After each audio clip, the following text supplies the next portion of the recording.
Hello, hello, and hello. I'm the S.O.C.K, aka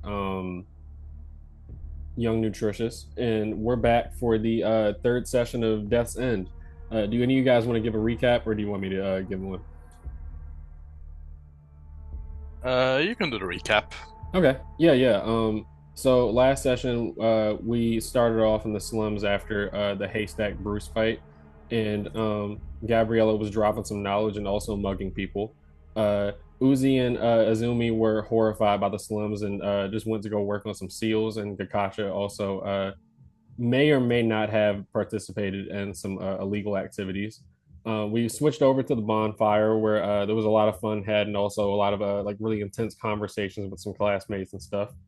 And then we moved over to Izanami Park where we are now, a college party for a Halloween sort of thing. I want to correct myself. I said it was near the land of grass. I meant in the relation of that, like it's in the same direction, but it's close to the Leaf Village. It's just where a lot of like land of what's called, sorry, I can't talk, grass village college students, come when they're when merchant ships, merchant caravans and stuff. But aside from that, we ended up with a horrifying transformation at the end of last session as some college students had killed over and now are looking extremely sickly as we start at the top of initiative. Let me go ahead and actually get the combat music started. I also do have one interjection. Mm-hmm. Oh, wait. Never mind. I'm not used to being level one. Okay, never mind then. Oh yeah, I did I mean to say was that. looking at my sheet. Yeah, for the purposes of just this interaction, you will have like two hit dice just for rest and all that. Yeah. But yeah, let me go ahead and get the combat music started, and then we can go ahead and start the top of initiative. Enough. Let me make sure this isn't too loud. All right, yeah, that's fine. All right. At the top of initiative, uh, just a couple things for you, Gabriela. Like I described before, you guys hear the sound of branches and twigs snapping and leaves crunching as you hear just the sound of low groans out in the darkness beyond you. Gabriela Gabiru immediately starts tapping you and hissing and communicating that he sees. You can see what range of his dark vision. Yeah, he sees on either side of you guys, a little bit of a distance away, um, two on either side approaching you in the darkness. And you see the three in front of you as the one in front of Azumi starts reaching towards her.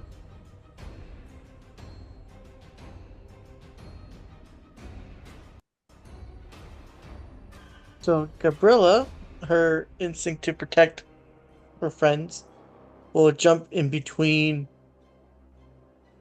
Uzumi and the person, Okay. and like attempt to break their arm. Um, in the process, as she attacks them. Okay. Yeah, you're just making an attack action. Yeah, Arnhem Um, strike as usual. as you go to do that, before you make that attack roll, make me a wisdom saving throw. Oh, okay. Oh, okay.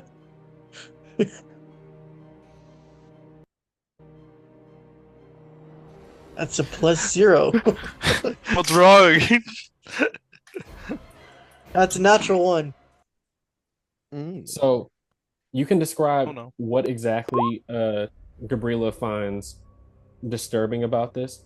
As you go to punch this creature, you gaze into its eyes as like black goo and like just this black ichor is like coming out of its orifices as you see its like skin is drying up and still having that sickly green. You see a look of fright in their eyes, like dilated pupils, and it is just mumbling to itself, I have to go, I have to go to work. And you see a flicker of humanity in this person that almost is like looking at themselves in fright, not knowing what they're doing, as if their body can't control itself. So you can describe what is disturbing about that, but it's a feature for these creatures. So um, I'll say once you succeed, you won't have to make this roll ever again for the rest of the day. But for now, you can't attack this creature because you were just disturbed by the humanity that you see in there. It gives you pause, essentially. Oh, okay. You don't waste your action. I won't make you use it up. The He doesn't know why she's not attacking, because normally she attacks without thinking, but I guess if the expression on their face shows. You said fear, correct? Yeah, it's like it's like they're looking at it. It's like you see like their like eyes are darting around, like their eyes dart to their hands. You see their hands like stop moving for a second, but then you see like you hear cracks and like muscles popping and everything as their body is like forced to move in certain ways. Yeah. I told them make another save on the next turn, right? Yeah, it's just you just keep making it until you succeed, and then once you succeed, you don't have to make it for the rest of the day. It's also not a super high DC, Yeah. but you still have your action and bonus action. You can still do things to the creature, just not directly like attack it. Uh, Remember, your summon takes its turn at the end of your turn. Yeah, yeah. uh, Ooh, she's all about aggression. I don't know what she'll do. She might just walk backwards while pushing and zooming behind her.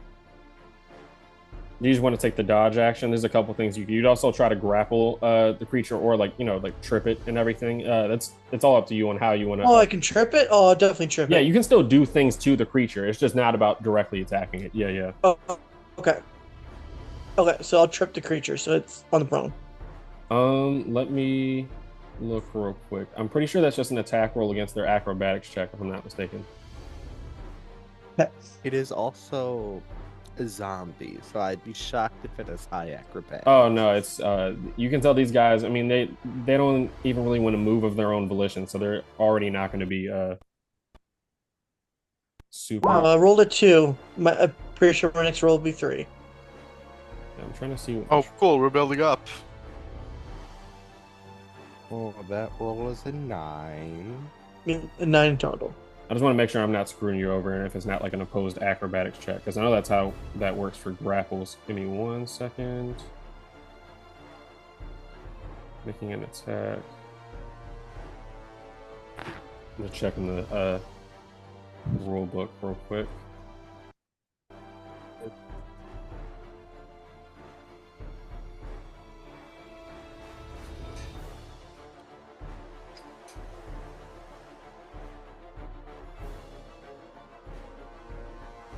Okay, I'm not seeing anything about trips off the top of my head. So yeah, I'll just say it's the attack roll against their acrobatics check.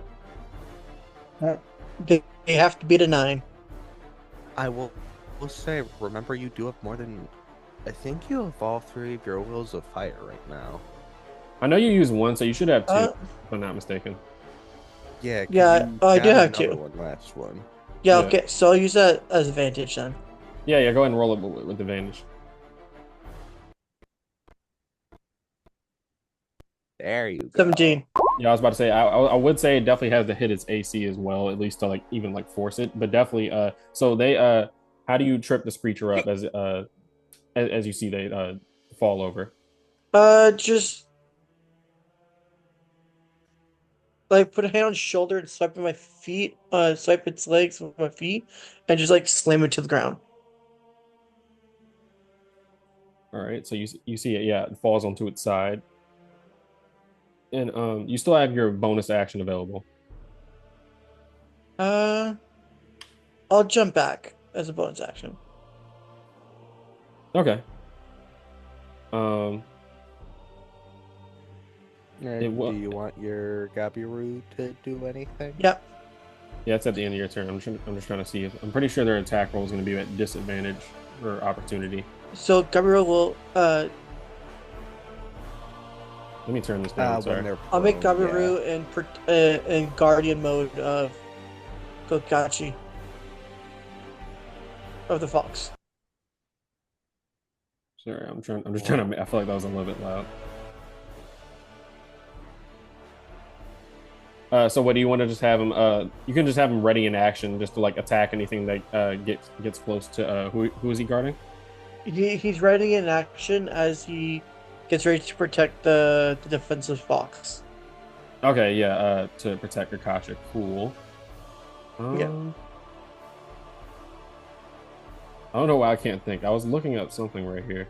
Oh yeah, prone.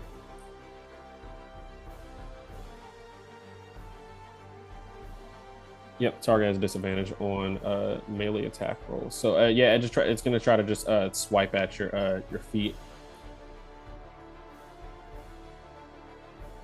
There's a 23 to hit. Oh wait, no, wait. Disadvantage.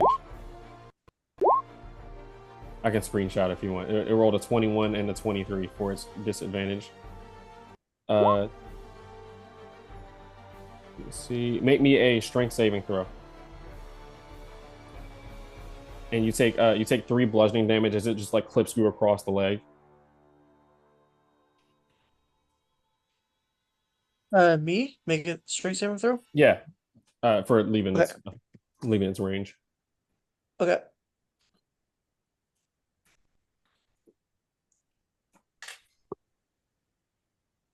24.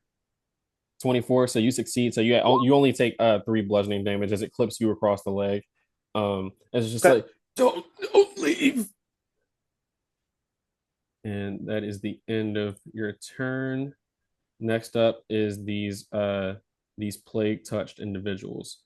So I'll cover the movement first of some other ones.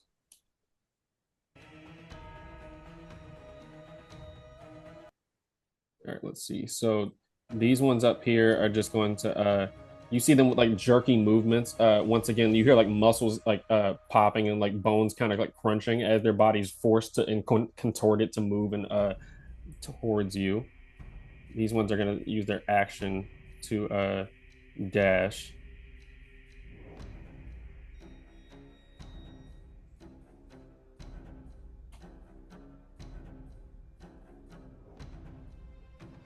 And Gabiru alerts you to. Sorry, give me 1 second. Somebody's knocking on my door.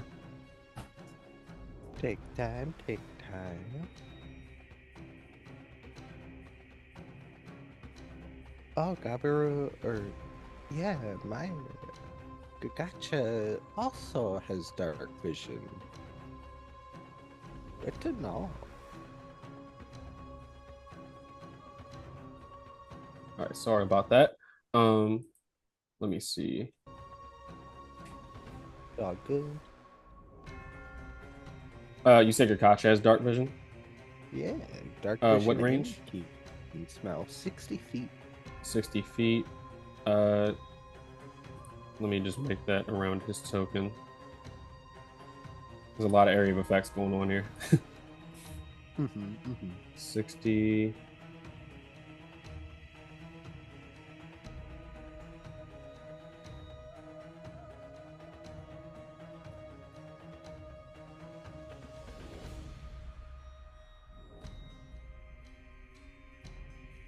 All right, there we go. So yeah, Kakacha also like spots these as they walk up. Do I have them on the GM layer or am I tripping?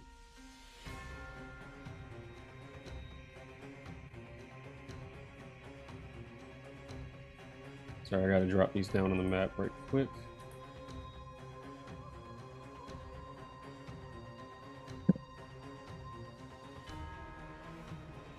So the ones that are in the distance, you see them kind of emerge from the darkness as they're going to use their action to dash.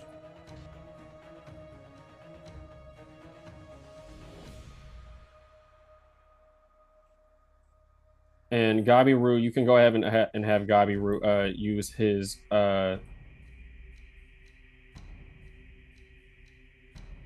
you can go ahead and have Gabiru use his reaction as you see one of them walks up to sorry. All right, I'm gonna. Gabriela, you can have Gabi use his reaction as you see one of these individuals like saunters out of the not saunters sprints out of the darkness towards Gakacha. All right. He's going to do bite.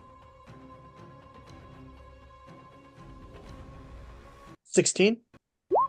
16 hits.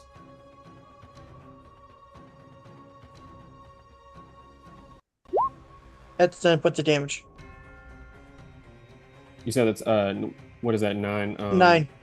Yeah. What type of damage is it? 7 piercing, 2 poison.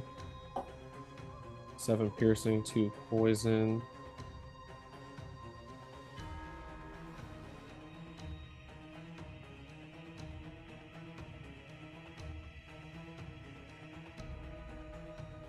Yeah, Gabiru just like tears into the into the person's chest. Gabiru doesn't personally have to make it because he's not human. Um, but yeah, so that one is not looking good. So I'm gonna make some attack rolls real quick.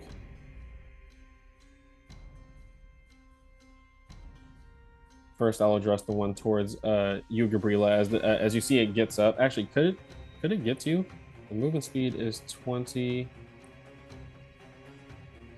So this would be 10 feet And to it'd get be up. half its movement and then 5 feet. So yeah. Yeah. So it could have stepped over towards you. So these first 2 attack rolls are going to go towards both Gabriela and Azumi from their respective plague touch that walk up to you with jerky movements. Okay. That is a 7 that does not hit you, Gabriela, and the one near you, Azumi, with a 9 to hit. There's one right next to Uzi, and I'll have it make its attack towards Kakashi as well.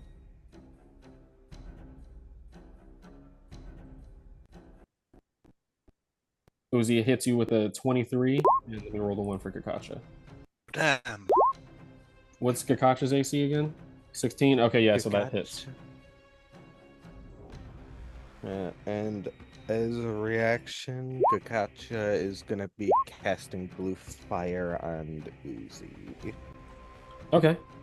Yeah, go ahead. Wait. We both have blue fire?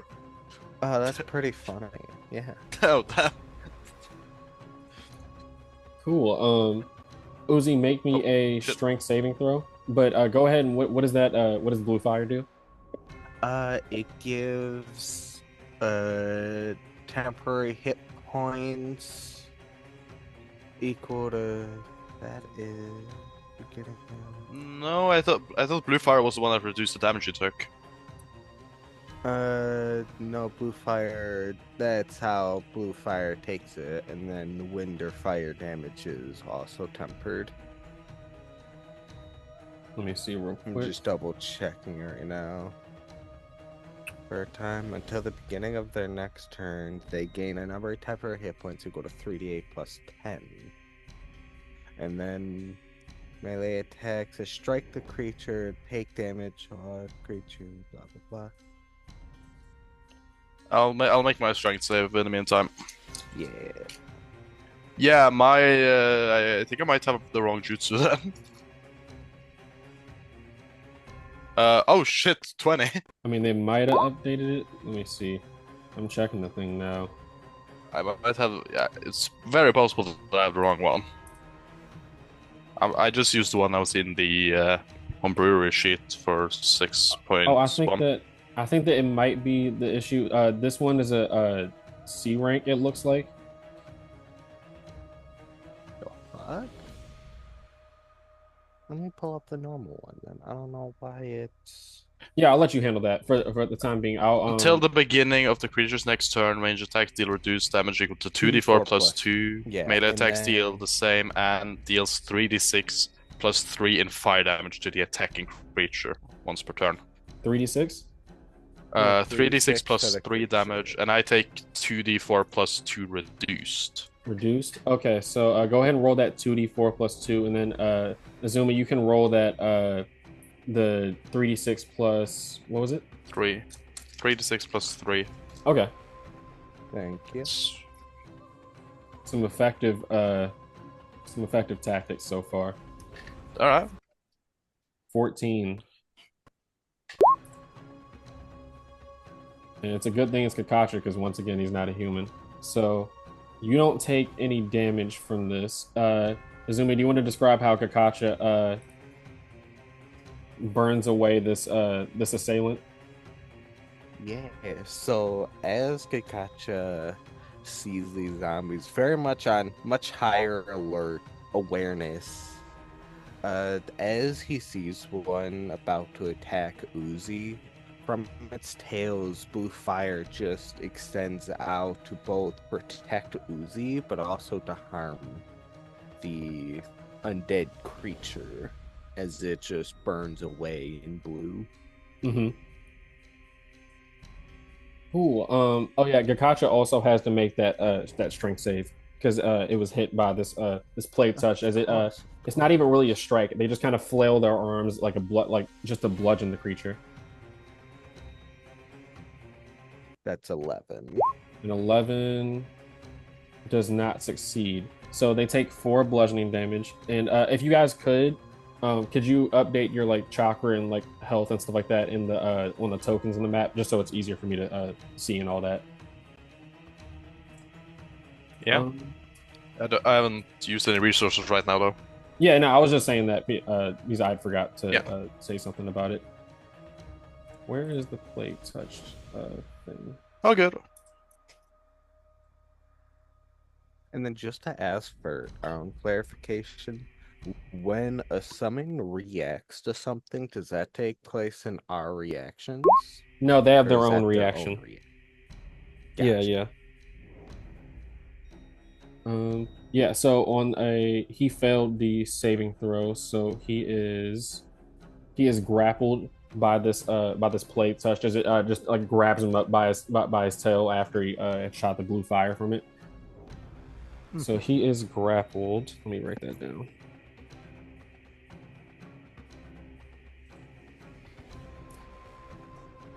And I will say just so I don't forget, um, the creature can remake the save as an action on their turn, so Gakacha can make that as an action on his turn. And once per Okay. turn, when the infected is damaged, the one that's grappling Gakacha, uh, he can remake the save as his reaction. But he already used it, so that doesn't come up for that. Mhm. I'm thinking about it. That is the end of the plate touched turn. And Azumi, that's all you. Yeah, Izumi's gonna, from a very much more hidden part of her outfit, she she quickly puts on her iron claws as she just looks to Gabriella. We need to inform the Hokage, as she is gonna try to attack the one in front of Gabriella. Yep, and then same deal, just Hmm. that wisdom save.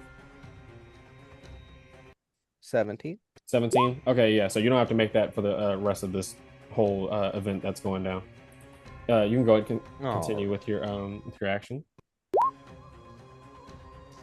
And I'm gonna 11 use hits. one of my will's fire. I don't. Oh, 11 hits? Yes, they're not very coordinated. Oh. Like these are regular. These are still regular people. They're just being controlled against their will by this strange ailment. Mm. And also, are pretty squishy. So this is 1d6 plus 3. Then this is also plus lethal attack because Gabriella is right here. 14 damage. 14 damage. To attack the person. As you go to attack the person, Gabriella feel like they're still alive. They're still there. She would say, with a shake in her voice. Yeah. Are you making this attack lethally, Azumi? You do take him Yes. out, but yeah. You said this is a lethal attack. Mm-hmm. Okay. All right. Yeah. So you stab you stab this creature through, and it's down. You have your bonus action still. Yeah. And as she's about to do this, she looks to Gabriella. I don't know why I'm trying to say your name like Gabiru. I don't know why I'm trying to say it like It's the same like first syllables. that. I love Garubu from Tensura. You saw them. You saw what I did. They lost their cuts. Whatever happened, they're not in control. As would I be able to make a bonus action attack with the kunai against this one? Yeah. Heck yeah. I just think the only thing with multi-attack weapons is that it doesn't add your ability modifier to the damage if you use it as a bonus Yeah. action. But yeah, you still can. Yeah, you can use it. Oh wait, that is within That's 5 feet. So or are you attacking with your like melee, or are you throwing it? melee. Okay, yeah. So that hits. So this is gonna be a 1d4. And then I just really quick need to look at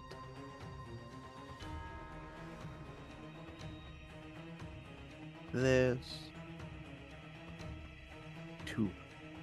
Okay. So, to clarify, lethal attack can only be triggered once against one creature. This is the new creature, so tell me, does lethal attack go off of this one? Yeah, one of your allies is within 5 feet, so I'm pretty sure that triggers it. All right. Damn.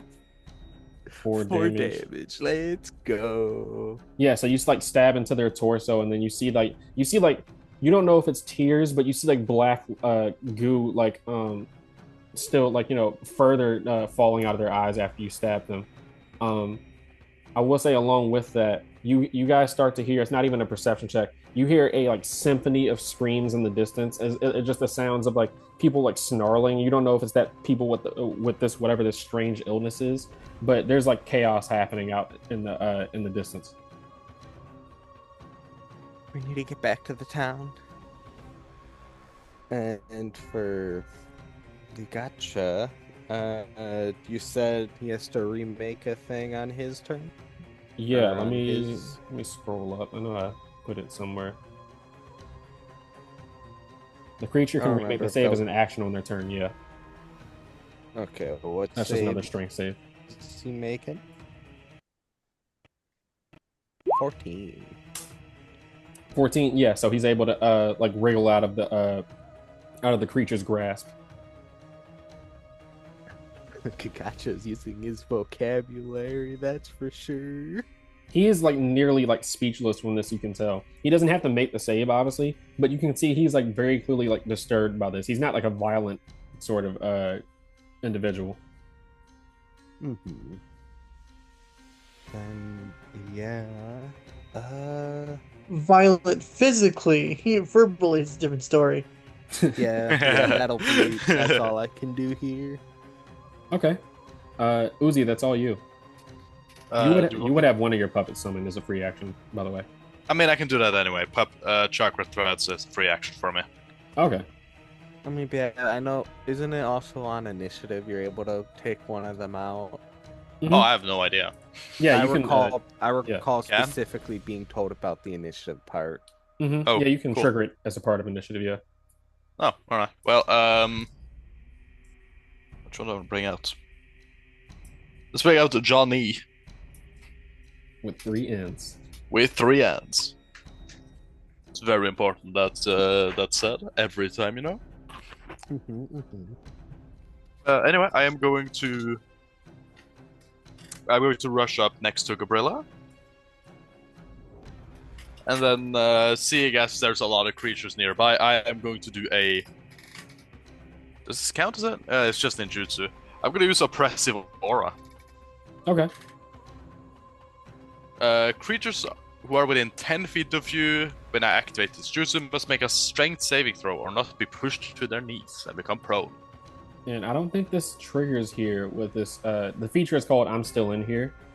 That makes that forces that wisdom save. So I will say that it doesn't trigger with this since you're not trying to like directly damage them. This doesn't do damage. It's just crowd control.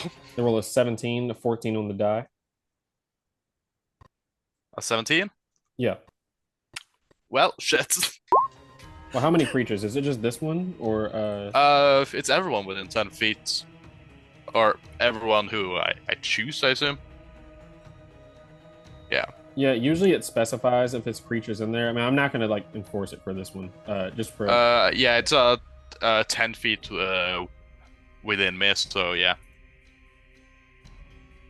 It will be. Oh wait, so it will get this one down here too. So the only thing is that Oh, cool. does it say creatures of your choice in there? These creatures. No, just creatures are within 10 feet of you. Fuck. Okay. Yeah. So that I don't apologize. that's a strength save for Lilia. Like, so Gakacha, Gabriela, Azumi, and let me make this linger on the screen because there's a good amount of creatures in this area of effect. What's the save? 15. 15? Strength. No, what do we roll? Oh, let's go. Yeah, strength save. So that was for Kakacha. Okay. Alright, good. So what? I Let's don't go. know how I passed that. Fuck Oh, I'm so sorry. Oh no.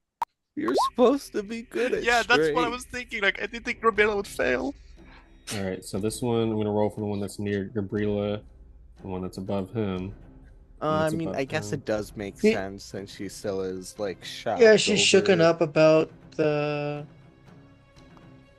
thing, and then the spirit force Yeah, I just almost knocks feel, her down. I guess that Mhm. makes sense.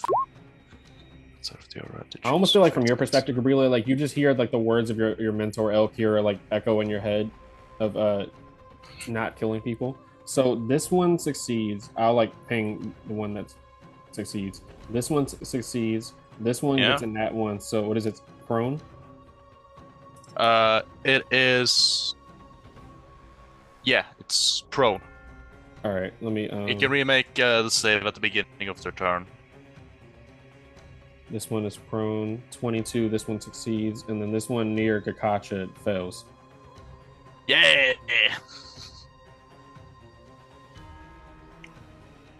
And did Gakacha make that save as well? Yes, that was the 16. Or the yeah, 18 Gabriela failed. initially. That's it, I think. And Azumi, you succeeded, right? Barely. Somehow. Okay.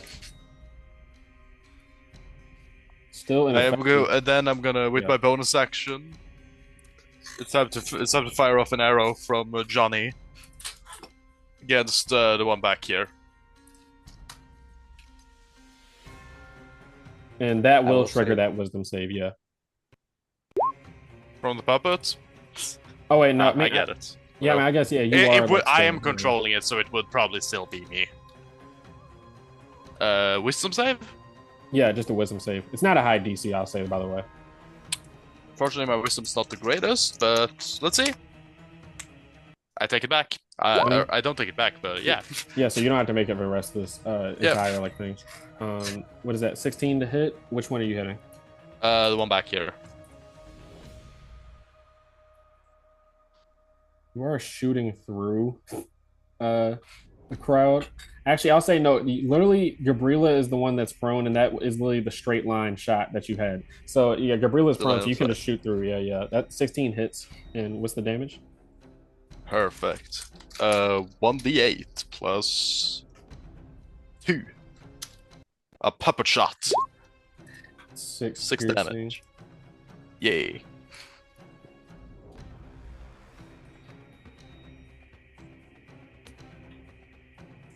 Yeah, it lands into its like its lung and everything. Damn. I'm gonna have I'm also gonna have him. I'm just gonna have the puppet move over here. Oh my god, where'd it go? The fire consumed your puppet. It's gone. And that's my turn. All right. Yeah, just as the do y'all see his puppet still? That's a genuine Yeah. thing. Okay, I don't. Okay, there it is. It was just Yeah, it was no, I put completely it to the gone. side. Yeah, I put it to the side Well, here. yeah, it was not on my screen. Yeah, Oh, my screen Moving like can it you still? back, blanked I out. see it. Yeah, now I can. Yeah, okay, I'll have him here then, next to Izumi. Command the puppet just around Izumi. But yeah, so as the arrow lands into the creature, you just see it like looking at itself, not even paying attention to the arrow that's just landed into its body. My hands! What's happening to my hands? And that's the end of the round. Top of round two, Gabriela, that's you are prone and it's your turn. Wisdom saving throw, right? Yeah, to attack them, yeah. You might want to stand up. Yeah, I was about to say you might want to get Yeah, up. I'll stand. I'll stand. Uh, I'm sorry, but it's a strength save at the start of your turn. Wait, Strength what? save? Yeah, you can't unless you succeed the save. You can't go unprone. Oh my god! It's not. Oh my god! Not again. Well, you passed the wisdom save, so you can attack with disadvantage if you want. Uh, I'm sorry, Gabriella. You I can try pass, to but You also have jutsu as well. That I think that might. I don't know if you have any jutsu that would help with this specific situation. I'm going to use my willpower to roll advantage on the strength Oh, that makes sense. save. Uh, So yeah, so I don't know why I'm failing. It's the luck of the dice. All right. If so, Can you guys hear Umbrella me? going through her arc. Yeah, now we yeah, we can. can hear yeah. you. Yeah, my computer just like fully lagged out for a second. Let me reconnect the audio. Oh, gotcha. What was that? A nat one? Yep. Yeah, not one. On a willow fire. That hurts. That was bad. No. This is unfortunate. Hold up. Gabriella stuck in the fetal position, unable to harm the enemy. She's just in the fetal position, going like, "What's wrong with me? What's wrong? I can't kill. What's wrong with me? I can't kill. I must not kill. I must not hurt." And like the combative, brutish person that that's never been that's never shown fear is showing pure fear at this moment. All right. Yeah. So just this. You have a deep like shiver in your body. For future rounds, you did roll an 11 on that wisdom save, so you can attack them. Like you won't have to make this roll again. But just for now, you're like have like a deep shiver within your body that you can't stop. Uh, Also, I can attack with an 11. Yeah, Yeah, you can attack. with- You can attack them now. Okay. Yeah. Yeah. You just attack But- with disadvantage because you're prone. But because of what happened last round, how she couldn't attack and is knocked prone because of an aura, she like her brave facade she always had, her like will to fight just shattered instantly. Um so Gabiru. Yeah. Sorry. so she'd be sitting on the floor in the fetal position saying, like, I can't hurt, I can't attack, I'm scared. Why am I scared? I'm never scared. And she's just muttering to herself. Is Gabiru taking an action on their turn? Is there still undead beside them? Yes. They are currently Yeah. prone. So Gabriel will attack that one. They're currently just stuck to the ground by just this like force of just like pure chakra alone, like kind of like spiritual pressure from Bleach. Yeah. And it broke, it shattered her. Because what happened last round? You 12 have to advantage attack on him. the attack. 12 that hits, and also would have been with advantage. So roll for a nat 20. Yeah, man. Okay. Redeem thyself. Um, Damn. That's with a wow. +5 to hit, so that's a 17. So you mean that still would have hit. You can go ahead and roll damage. 3 points of damage. 2 poison, 1 pierce. Is Gabiru doing this lethally? This does take them out. Yes, he is doing it lethally. Okay. Yeah, so Gabiru just like bites him in the throat, and then you just feel you see the breath just like leave from them. That is the end of Gabriella's turn. Now it is the plate touch. Yep. I'll roll. They re-roll their strength save at the beginning of their turn, right?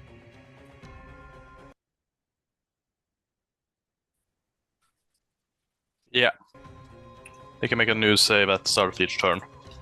All right. And 11 does not succeed, so this one in the back is still just like slammed to the ground as it tries to get up. This one sees looking at Uzi at first, just due to the like sheer amount of chopper coming off of them. They turn their attention to Gabriela, who is like like currently in a fetal position on the ground, just seeing them as an easy target. As they're just like, I have to go to work. Blue fire. If you didn't do it, I was going to. Yeah, no. It might not be necessary. Is... Might not be necessary because they don't. This one doesn't hit. Oh, cool. Nah, it is. I'm They deciding take that much damage. I mean, you can use that. I'll roll with that for this because this one is with jerky motions walks up to Uzi trying to attack him. Yeah. You can use that on him if you want. This one will approach from the shadows and go to attack Gabiru. Let me see something real quick. So is the creature just prone with your oppressive aura? Right? Can they move? No, they are prone. Until they succeed the save, they cannot move. Yeah, I mean, like, is it like they can't get up from being prone, or is they straight up just can't move at all? They can't get up from being prone. Okay, Yeah, so they that'll can just like be half crawl their movement. around. Ah, Yeah. okay. Yeah, so one crawls towards you, Azumi, as you see there's like jagged rocks on the path, but it and you see the person is like looking cowering in fear, looking away from these jagged rocks on the ground as their body is forcibly crawled towards them. It splits open its chest and you see black blood start like just flowing out onto the dirt road beneath you as it crawls towards you to attack you.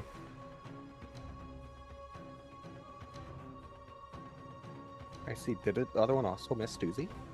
I'm about to roll the attack roll for Uzi now. Gotcha. 14 does not hit. Let's go. Damn. So they are once again very uncoordinated. It's gonna make an attack roll towards you, Azumi. Also a 14. You guys are trained ninja, so they're able to you're able to just like dodge out of the way of these untrained strikes. And that's a 9 to hit Gabiru, so Gabiru is able to dodge out of the way as well. Next up, that is you, Azumi. All right. Then Uzumi, hearing her, is gonna just slash at the one that crawled to her, since it is only in her best interest. So let me roll both those to hit. That is an 18. Yep, that hits. 1d6 plus 3, then that's plus a 1d8. That's 11 damage to him. Yep, you describe how you take this creature out. Off with its head. All right, so you chop off this plate touch individual's head. I'm trying to take them off the map. Yeah, and then soon after, she jumps beside and gonna do the bonus action once more to attack the one in front of Gabrilla. Oh. Was that a kunai attack? Yeah. Okay. 20. Yeah, go ahead and roll that. That should be like 2d4 plus your dex. Alright, so 2d4 plus 2d8. Oh, I think I think lethal attack only triggers once per turn. No, this is a new target. Oh yeah, you're right. You're right. Yeah, that's specifically why I asked about it, because I didn't know if that was a once per turn thing or if that was a once per creature. I would have. I'm pretty sure it's a creature, if I'm not mistaken. Yeah, Let me see. because that is not the thing. Yeah, once per turn, you can deal 1 DH to one creature. So I didn't know if that meant only one creature can take that once a turn. Oh yeah, yeah. I get what you mean. So Yeah, that yeah. is up to you. Yeah, that's up to you on, because I honestly do not know in what way they mean that. Mm, I'll look it up after, but for this session, yeah, I'll say it's just like a new target. It triggers. Okay. Um, yeah. So either way, that still takes him out. Yeah, so Izumi would have jumped, or figuratively jumped there, as she would have pushed her kunai into the next one, as she's just trying to push her way to just ensure Gabriella is safe, as she just speaks out.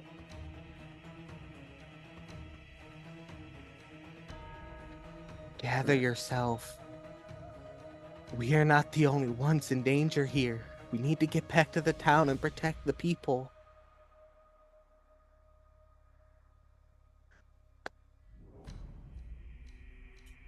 Yeah. Oh, yeah. Gotcha. Yeah, I almost 5, forgot. As a 10, Gakacha could do his thing. 15. I think he does take an attack of opportunity from this plate touched right here. Oh, there's a guy down there still? I thought he Yeah, was dead. right next to Oh, Gabiru. okay. Yeah. Fucking summon team go. I thought he was dead. It really is. Like, yeah, like they are actually squatted up back to back and everything.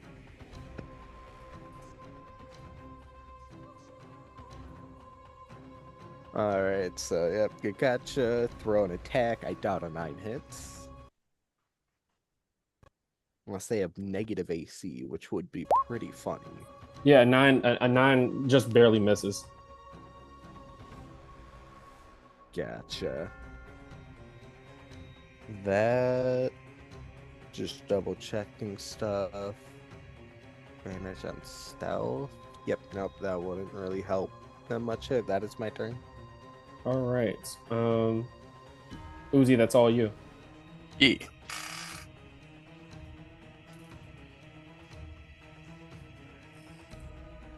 So there's only that one down left. Yeah, that was No, only that one there's next the to it. one right here and one right here, so 2 left. Yeah, I'm an unreliable narrator. I just realized I forgot about the one that's near Gabiru. Well, I can't see that one, so I'm gonna ignore it. Fair enough. But I'm gonna go try and finish the one down there. And I'm gonna be. I don't know exactly front where of you. that other plit is. Because there was one right in front and then one right here. Yeah, I could. Oh wait, you can't see it? Let me. Yeah, I oh, can't see anything up there. No. Oh, wait. Oh, I thought you were... Okay, I thought you were saying that because of the dark. I didn't... Okay, my bad. No, like I physically can't see it. Oh. Oh, I understand. Yeah, yeah. Well, this one is in like a dim light sort of situation right here. If you can see Yeah. where I'm thinking. Yeah, So that one I can see. yeah, that one would count as hitting it in dim light. So I probably just had such a perception check. To Sure. you should be able to hit it. I'll make a perception check to see if I can find it.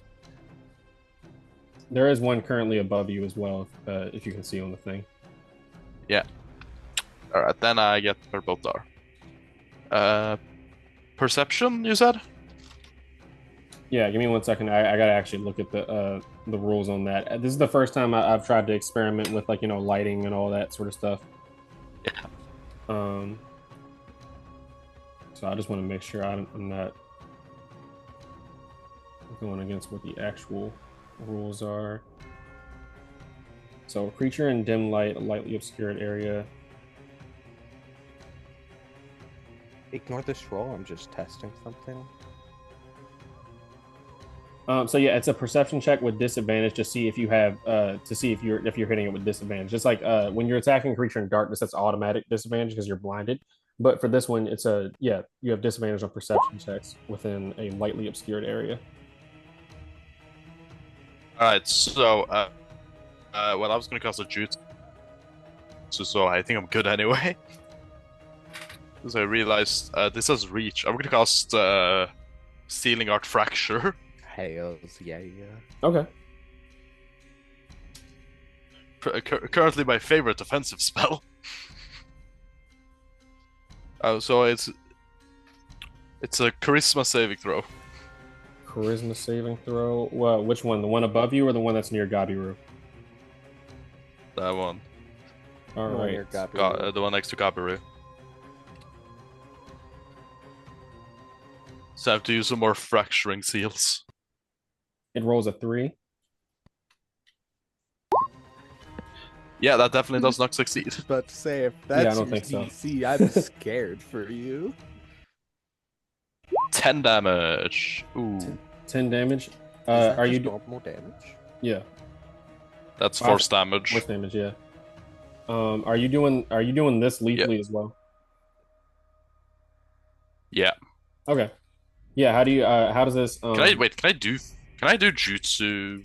Can jutsu damage be non-lethal? I kind of base it upon the jutsu. A fireball, no, you can't non-lethally fireball somebody. But for this one, you could like make it blow up a certain like section on its body. But either way, it would still hurt a lot. So I generally just leave that up to the player. But yeah, describe how this fracture seal appears in the creature and takes it out of combat.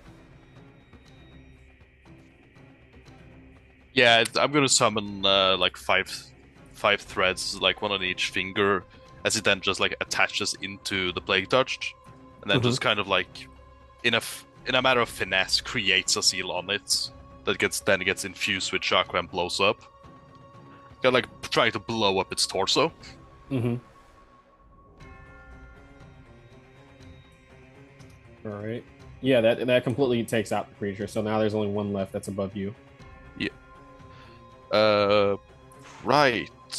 Uh, do they have how does moving a puppet work exactly? I think you can give it an action and a bonus action, and then move it as a part of that, if I'm not mistaken. Yeah. Okay. Yeah. Then I'm gonna. My understanding is you could also give it your movement if you don't intend to go anywhere that turn, but you have multiple puppets, so you need to do stuff. Yeah. I'm gonna have him move over here then, because that is definitely within reach of his movement then. And that plague touch that's above Uzi. Is that prone or is that just Standing. yeah? Yeah, Okay. it's standing. Kind Yeah, of okay. lurching out towards you. Yeah. Then John Lee is going to take another shot.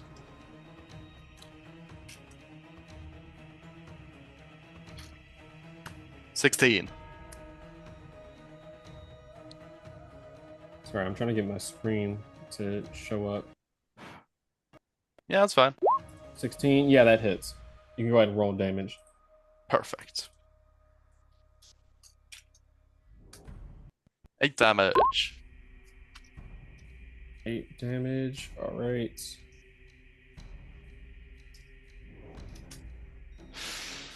I'll look that up after the session. All right. So, yeah, you describe how your puppet kills this plague touch. It's just gonna shoot. It's just gonna do just a regular shot into the torso. It's not gonna make a big spectacle out of it or anything. Just a clean shot. Now, as soon as the last one would go down, Izumi would call out to Gotcha and Gabiru, glancing over, seeing that it clearly has extra senses, Keep an eye Hmm. out for a minute as she is gonna turn her full attention on Gabrilla and just kneel down to her, just trying to just shake her shoulder gently. Gabrilla, they're gone. For now, we're safe. Yeah, I would drop concentration. So you're dropping concentration of your Yeah, immense aura. yeah. The aura is no more. Gabriel's like, how could you kill people so easily, you two? It's it's snuffing life like it's nothing. They were already gone, Gabrilla. He had no pulse. You saw what we all saw. They puked out their guts. Even if we stopped whatever, they would have died. They were in pain. Even if we're not ninja yet,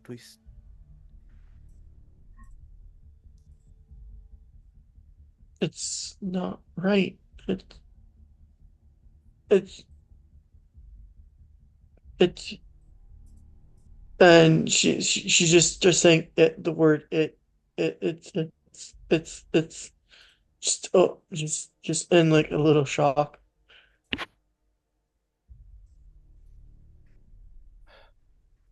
I agree. Can I roll wisdom to see if she snaps out of it? And you can pick the save. Yeah, you can go ahead and roll a wisdom save.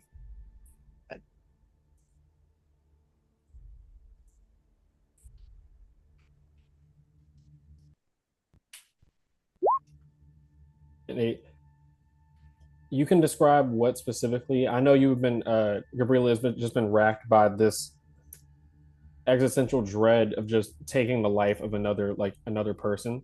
Um, it almost feels like it's a heavier weight on you as you guys hear the screams in the distance are starting to die down a little bit, but you still hear them out, and like you almost feel like you hear like the cracking and like splintering of wood in the distance, as if like either like buildings themselves are falling or being attacked and stuff. And that start like you can't get that sound out of your head. You can't get the sound of what it sounded like for your teammates to kill these creatures. Just the sound of flesh tearing, blood spewing out onto the ground, whatever guts they still had, flopping onto the ground with a wet slap. You just are like your eyes just keep looking at those and hearing those sounds.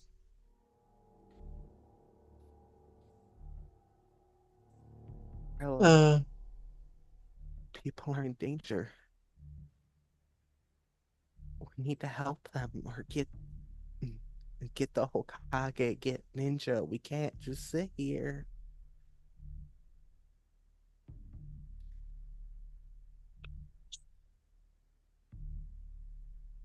she she's never felt fear before, so the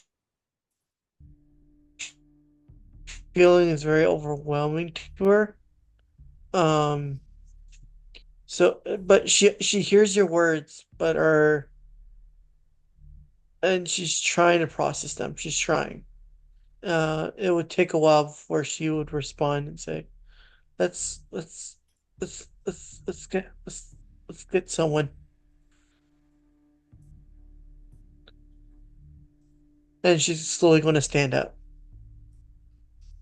Izumi will very much just be watching to make sure like she doesn't fall or anything again.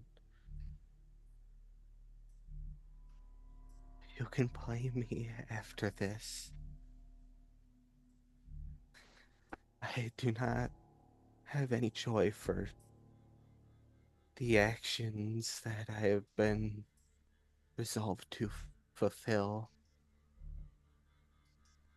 But for right now, we need to focus on what we have been trained for.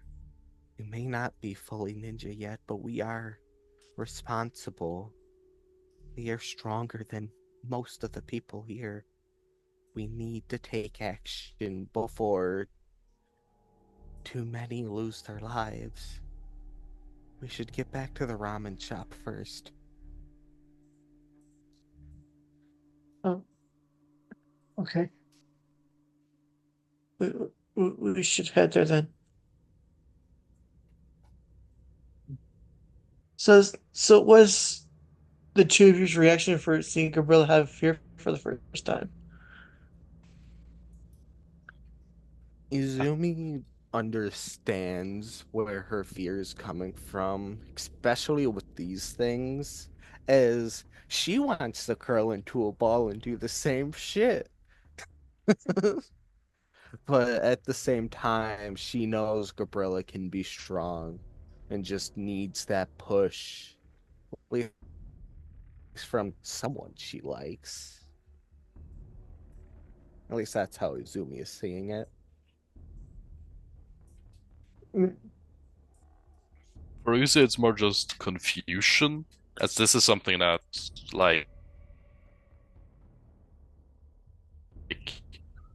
oh, she can feel fear even after all she has done, of the stuff that has already happened in her life and where she's been living. It's like, oh, she does have those feelings, even if she doesn't show it.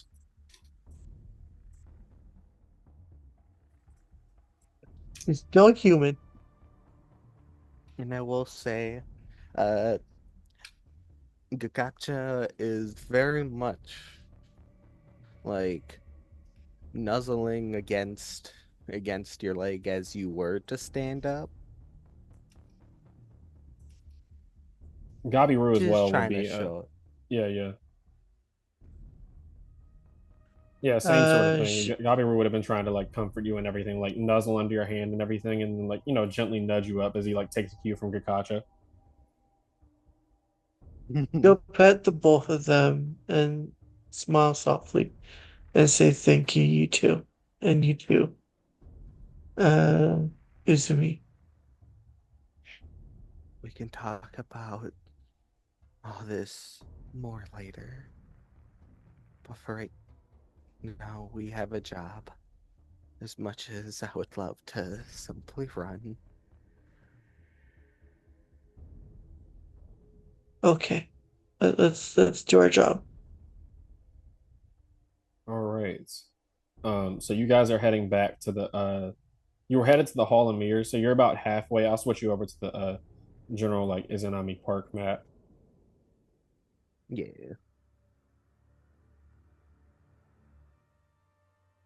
Are you guys deciding a short rest is an hour, so it depends on how much time you want to save and everything. Um, I'll let you know like how long it would take you to get to where the carnival rides are, because that's where the ramen shop is. I meant to Yeah. say. Yeah. Okay, so we're about, yeah, okay.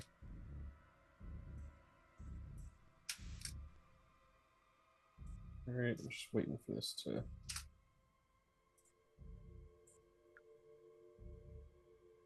I mean, aside from Uzi's chakra, I feel like everyone else is fine. Yeah, no, I'm good. Like, I still got a lot of fractures, Fair enough. Yeah, no. and I got my pups as well, so I'm actually pretty good. Yeah, so it's 2 miles either way to get to the Hall of Mirrors or the carnival ride. So you guys are heading back. So 2 miles, you guys should be able to get there in about, depending on how fast you're walking.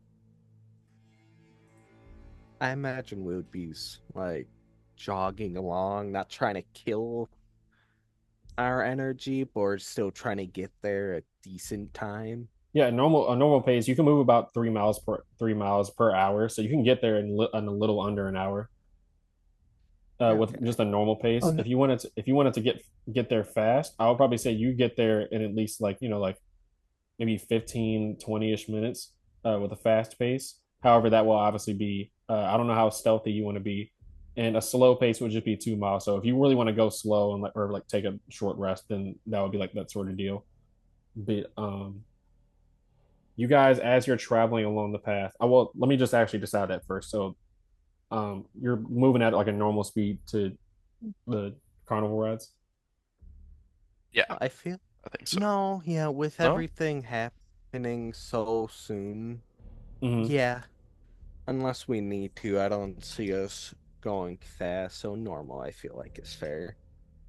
Yeah, normal sounds good. Okay, cool. Sorry if I cut you off there, Uzi. No, it's all good.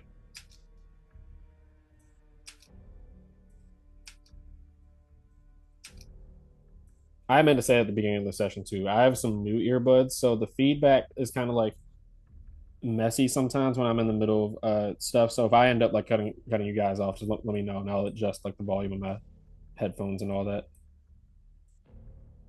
All right. Kasha will be right here. Let me just drop you guys down on this map. Okay, so as you guys are traveling along the path, you see just a plethora of bodies, not just human, whatever animals were in the area, whatever these things could get their hands on. You see just have been torn apart, either like bitten into, torn apart. It looks like they didn't even like give it a chance to you would guess that this is along the lines of some kind of disease relating to the grave walker drug, maybe, because I mean that's what people have been taking that are exhibiting this sort of thing. But it does come off as like more of an illness that you could tell. Like if you ever like researched like bacteria when you guys were in the academy, like bacteria that and like parasites that take over a host body. It's kind of like that sort of deal. Um, and Oh. you just yeah, it's just mindless killing. There's no grace or any sort of like purpose towards the killing. It's just single-minded carnage. As you guys are walking, um can you make me a stealth check? As a collective group or everyone separately? Yeah, just everyone make a stealth check. All right. Alright. I'll do gotcha first.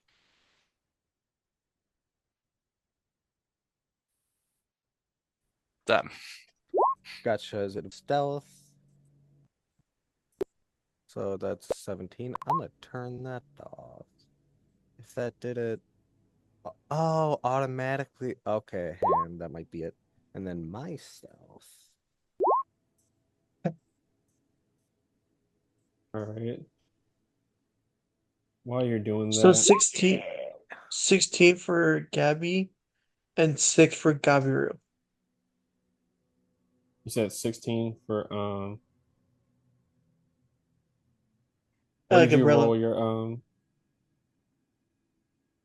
It's above Shadow's roll.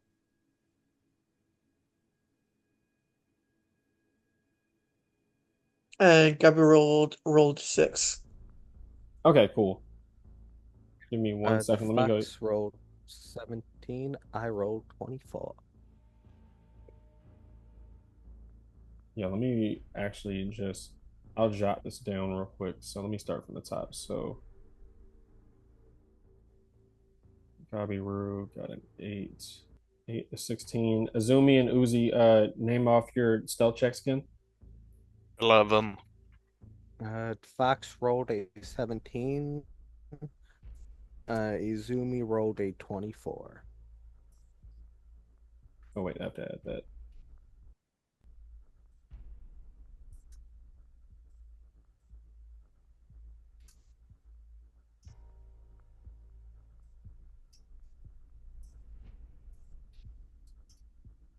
Wow, that's really funny. We're like literally all across the board. Yep. 3 on the higher end and 3 on the lower or mid to lower end. That's funny. Okay, cool. All right, so I'll switch you guys over to the next map, and let me go use the bathroom real quick after I do that. Yep. I will ask: is anybody investigating the bodies? I am not. Okay. No. Yeah, not specifically.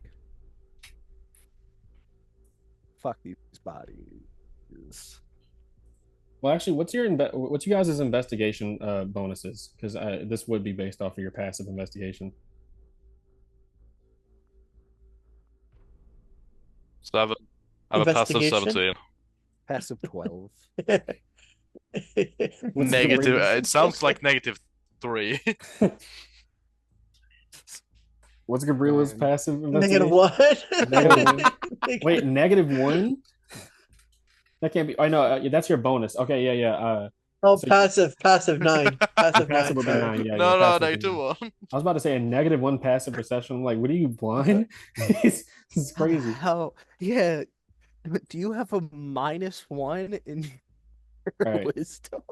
So yeah, before I Yeah, go my intelligence and wisdom is both -1. before I go to the bathroom real quick, I will say, Uzi, as you're just kind of walking by, let me actually. I realize some of you guys are in the darkness. As you're walking by, you kind of glance over and you notice something strange about one of the bodies as you're getting closer to the carnival rides. You Yeah. see, there are various plague touch that are also like these. I'll just call them zombies for now, but Yeah. pseudo zombies since they're on the brink of death. These you see them a couple of them on the ground, but you see two human bodies and then one body of a zombie that don't look torn apart in the same way with the same like savagery. You see like stab wounds in like the necks of like one of these zombie bodies and then two of these human bodies. Hmm. It's just something that would be strange to you, especially considering your intelligence. I won't even make you roll. Uh, these things aren't nearly coordinated enough to use weapons. And while you think about that, I'm gonna Yeah. go use the bathroom real quick.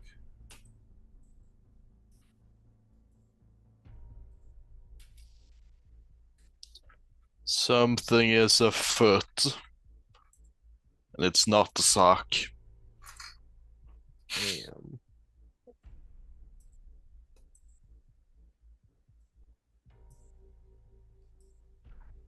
That's fun.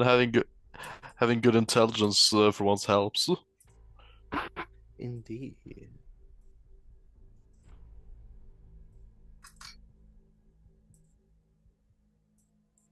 So, Yeah. yeah. No, all my mental stats are -1.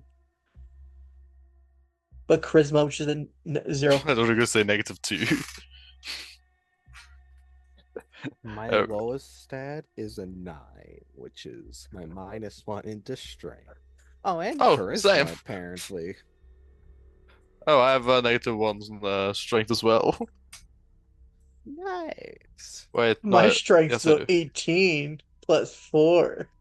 Okay, wait. Heck So, what's yeah. everyone's charisma? 9.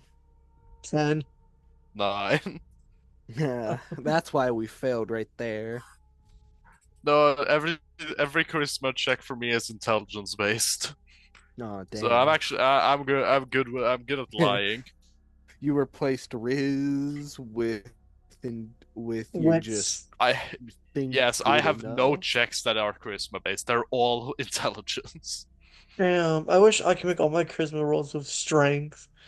Rose Riz intelligence. You can just intimidate everyone. Well, Flex your my muscles. intimidation is strength, by the way. Yeah, Oh yeah, perfect. I'll let you guys use That's all you intimidation. need. Yeah, I'll let you use intimidation for strength if you want. I can use intimidation for strength. I mean, Uh, I mean, strength for intimidation. Yeah, Uh, I was about to say, actually, can I look at no, that never rock mind. really I have menacingly? that. I would like to push it. what'd you say, Azumi? Oh, I was going to ask a question, but then I realized, oh wait, I already have that feat. I don't need to ask that question. Yeah, so you guys are walking up. You start hearing like starting from like the crunch of just of regularly just walking across the dirt road with rocks in it. You start to hear like a wet like slopping sensation as you walk across. There's like blood caked all over these dirt roads that's just made it like a crimson mud almost as you get closer to this carnival ride. As you see just more animals and just more carnage as you get closer. You almost I will say Gabriela, you're the most spooked, so you almost like trip over this like a large branch that you see, and you look over. at like a very small shed that has been like surrounded by like large roots.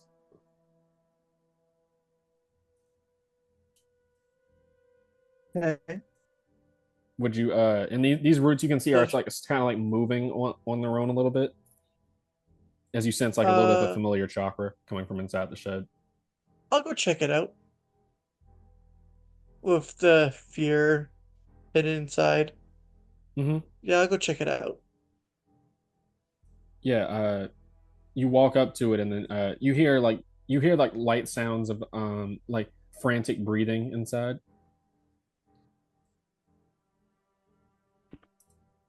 Hello? Is anyone there? G- Gabriela, is that actually you? Yeah, it's me. Oh my god! As you see the roots all kind of like drop and like fall to the ground and like retract into the ground and everything. You see sitting in the shed, kind of like curled up into a ball. You see Kikunara, your classmate, and she's kind of like she's extremely tall, but she's like scrunched up in this like what is it called? Not a porta potty, like a waste sort of shed. I forgot what it's called. Um, but yeah, she's just curled up inside this place, and looks at you and's like, and like sees the rest of the group behind you. He's like, "Oh my god, you guys are safe." She Would you just like kind of, to? yeah, Would you like to come with us? We're trying to go find someone to help. yeah. We need to get the fuck out of here. Do you guys know where the others are? If I had to guess, they were at the other attractions. She kind of just like clicks her tongue in like frustration. It's like, I don't want to stay here any longer than I have to. This is totes disgusting. I can agree. I will say, just as a funny little thing, Izumi has definitely been like trying to clean off her kunai and fucking iron Yeah, claws of she the does kind of. fucking. Yeah, she does kind of glance at you. Like it's hard to get it off because it's like it's almost like the blood like dries faster than regular blood, and it like sticks a little bit with like a kind of like a sticky sort of consistency. So you're able to get off a good amount of it, but she just looks at you with this like just blood all over you and like on certain parts of your clothes and everything, and she's like, "So I guess you guys fought those things, huh?" Yeah. Hey, Go on. were you about to say? No, go on. She just would have said, are these guys even like people anymore? I can tell you they're not Gabriella, alive.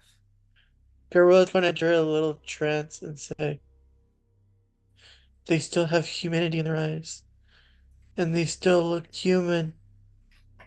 We must not hurt them.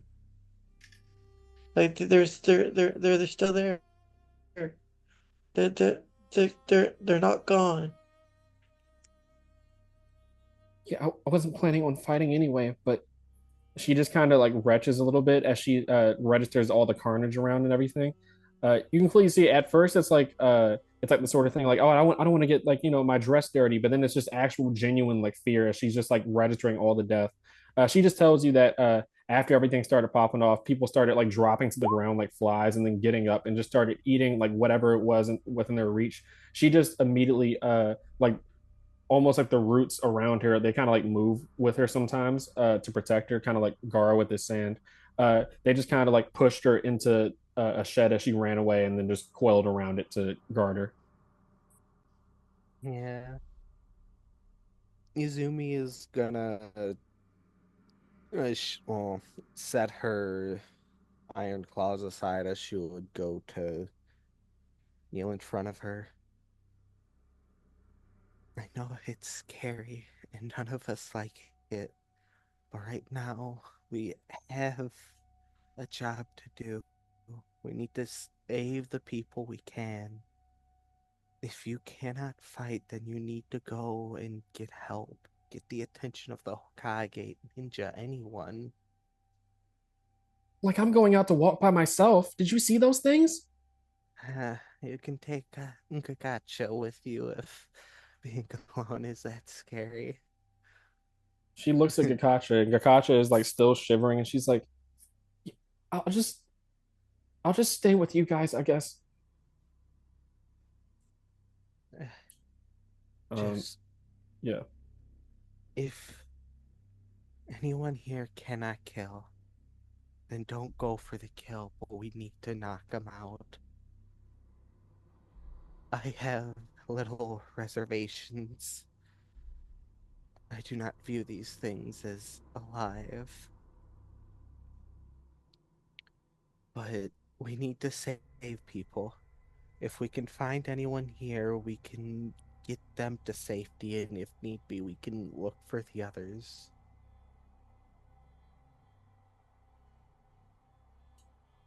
yeah. Kikunara just kind of not. You can tell she's not like really paying attention to the speech. She's just sticking with you guys, kind of like a fight or flight sort of thing. She's just retreated into like fright almost from this.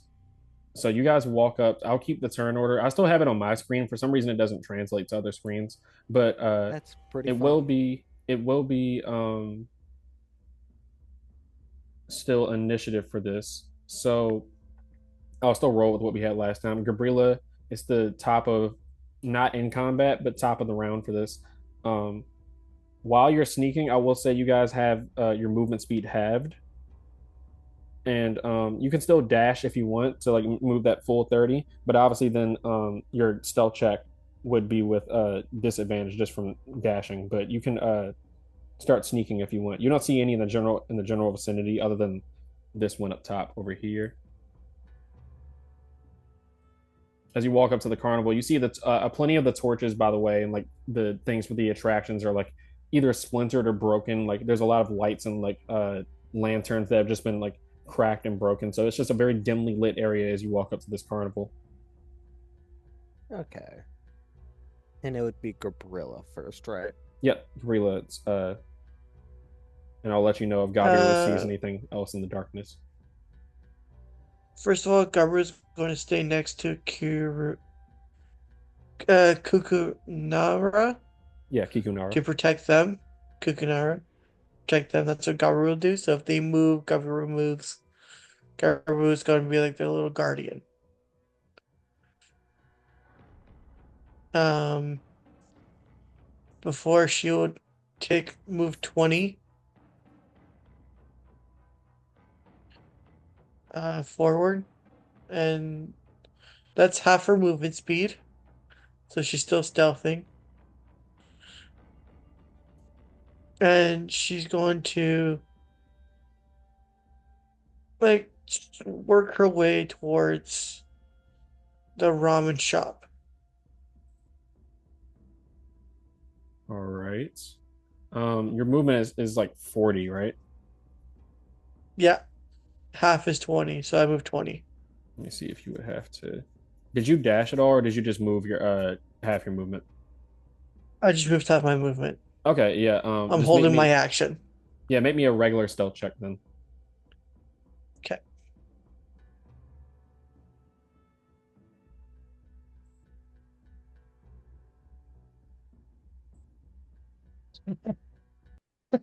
Going well for me today.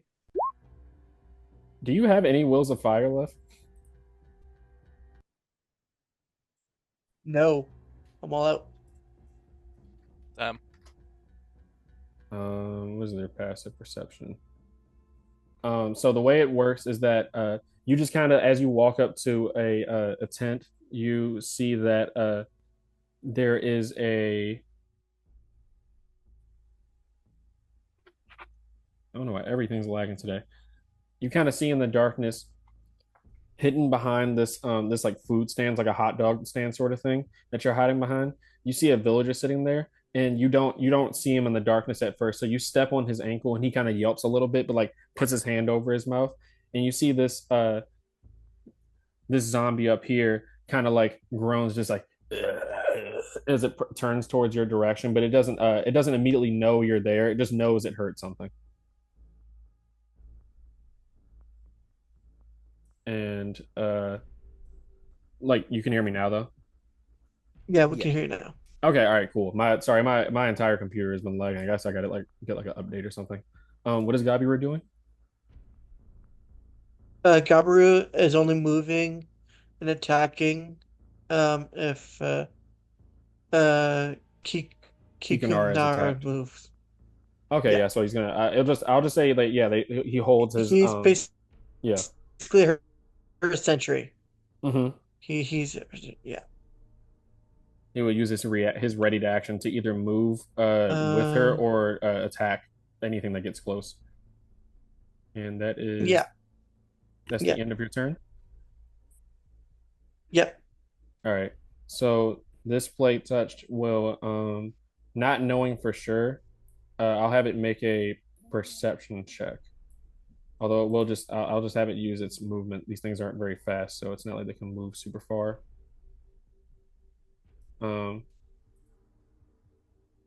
it walks over, just dragging its feet along the ground. As you see it, it tries to stop walking for a second, but then you hear like its ankle like twist and pop as it's forced to walk forwards. Make me a stealth check. Is this going to make a perception check?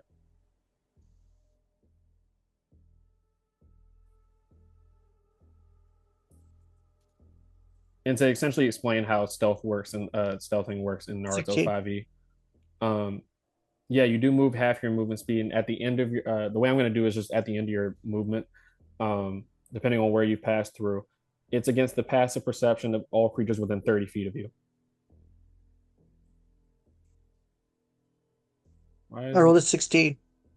okay? Yeah, I'm waiting for it to. Yeah, it gets a 10, so Oh, it doesn't notice you sitting there. I'll let you use that stealth roll for the villager as well, since you would have been in front of him. Um, you're able to just duck behind as it kind of just looks off into the distance. None of these other ones are going to be doing anything. Azumi, what are you doing here?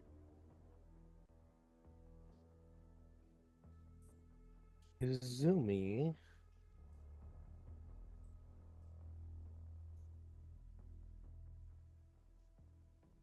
Really quick, I do need to check one thing. Mm-hmm. Move this over to here as I do this. Because I do not know if this is just like a level whatever thing for Hunter Nin.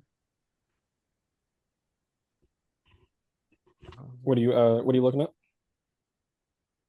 Mm, because with Hunter Nin, once they make a stealth roll, they do not need to remake that stealth roll until they leave stealth.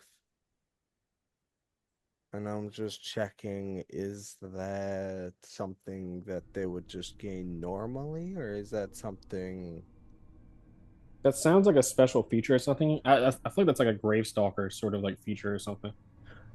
No, that's just Hunter Nin's normally. I'm just quickly trying to find out what thing. Also, sneaking. No, yep, there it is. That's level 2 Okay, all right. thing. Then, in this case, I do not have that then.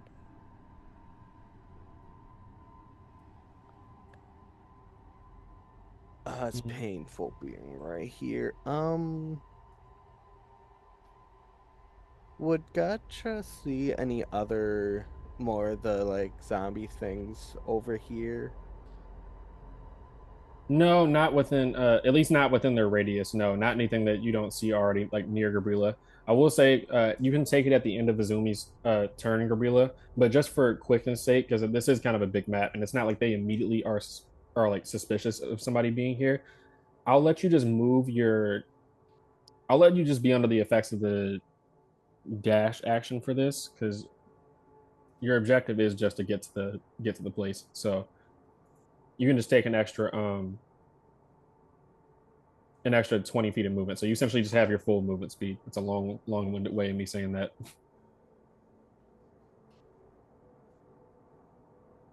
And then I'm gonna quickly set for that to linger. Go there. Uzumi is using the darkness to her advantage. Um, is there anything I can do? Actually, there is. Izumi seeing the zombie or pseudo zombie within the light. She is Yeah. going to throw a kunai. I would say just over this direction, probably around here, back where it came from. Hmm. Just trying to push its attention away from where Okay. she at least knows Gabriella is. Yeah, just making. I'll say And it's then, make an attack against the AC of 10, just to like get it um, exactly to where you want to. yeah, that's a 21. 21. So it's the area right behind the plate touch that's near Gabriela. Yes, like I would say like around here. Yeah, so it fully looks over in that direction, just like snarling towards it, like "Ah!" as it looks over. Perfect. Then Fox will follow me. There we go, and that will be my turn. All right, Uzi, what are you doing here? Currently thinking. I didn't know if you were heading to the ramen shop as well. That's where Gabriela at least would have Yeah, communicated they were heading. yeah, I would go over there. It was I can move half my movement speed You can move your full movement without. speed for Oh, this, okay. just to speed up things.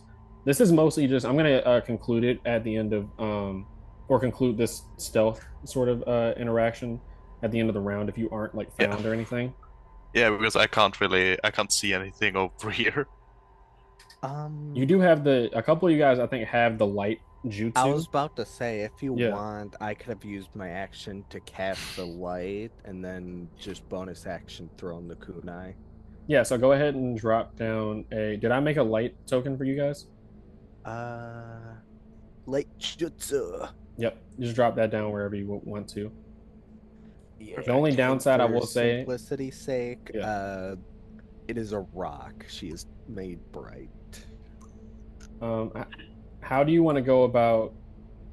Because the same way you can see the zombies like over here near the ramen shop in the light, a creature would also be able to see the light. So that's just information for what you want to do. But at least for now, that doesn't directly come up. Let me roll initiative for Kikunara real quick. So full. Okay, I can move over here then. And since it's a stealth thing, I obviously wouldn't have my puppet out. They are very heavy and make a lot of clackety sounds. Makes sense for Kikunara to get a 3.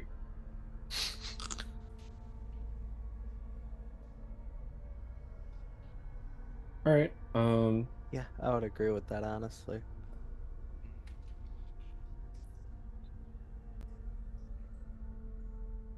I think that's all I can do.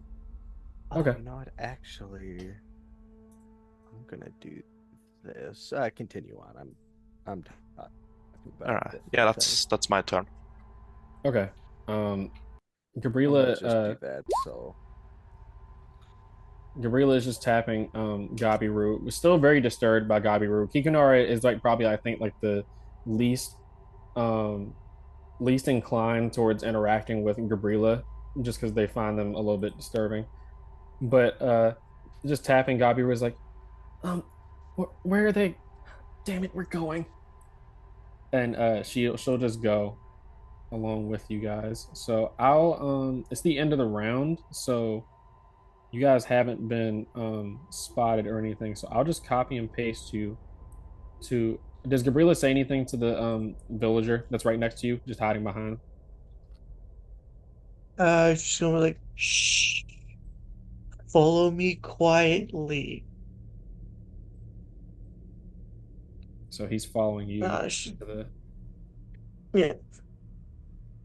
I was looking through Gabriella's jutsus, Mhm. and I thought I grabbed something, but it turns out I didn't. It would be great to have it right now, but I don't, which Do sucks. you have your all of the jutsu like count wise? Do you have the number you're meant to?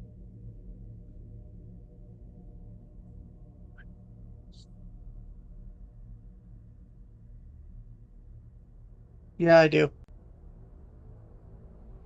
Yeah, tie specs. That's the one I downside do. for them being war machines is that they don't get as many jutsu. Yeah. I'll switch you I guys. have all that I need to have. I know what I'm grabbing when we level up. Dark vision. Darkness definitely will matter in this. I like dynamic lighting a lot. I don't know how it is for you guys on this one, but I really think that it helps for these sort of interactions. I definitely Yeah. agree. It does. So I'm just resetting my thingy. So we made it? Okay. Yeah, you guys definitely would have gotten by without incident. This villager is kind of like looking extremely concerned as you guys walk up. Would you have deactivated the light as you get closer to the ramen shop?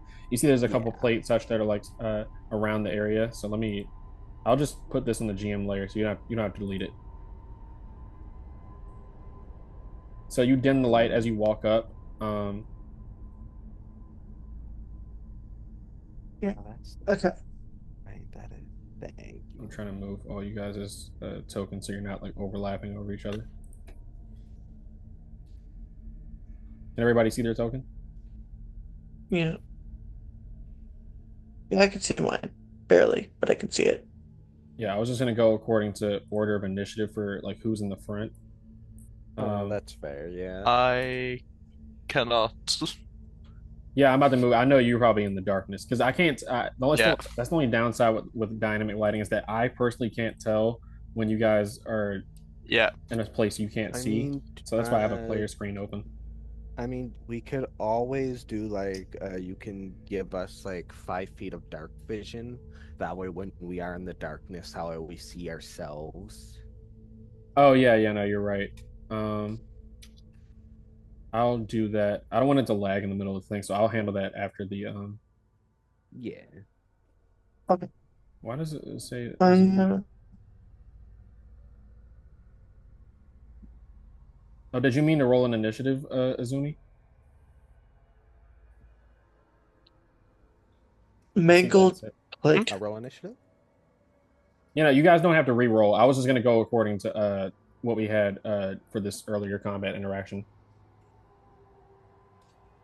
Yeah. Okay. So you guys, So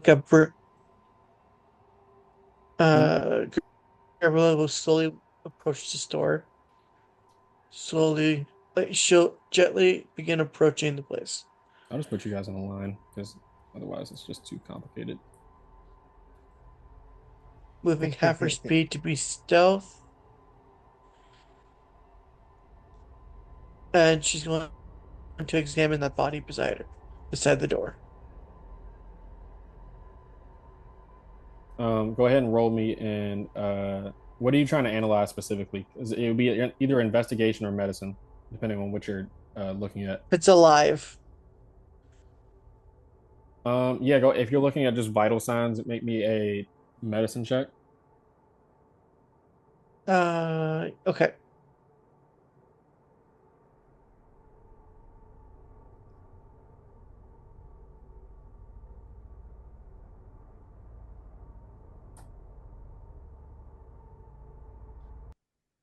20. 20. Yeah, so with the 20, I mean the you see that you walk up to the door and you see first off, I would say one thing that you notice is strange as you walk up. You see plenty of bodies like leading up to the ramen shop. I just didn't want to flood the map. But you notice a couple of them with that medicine check as you're just looking at the vitals of not just this one, but just multiple ones that are just mangled, even more so than the regular ones that you've seen that have been mangled by these zombies.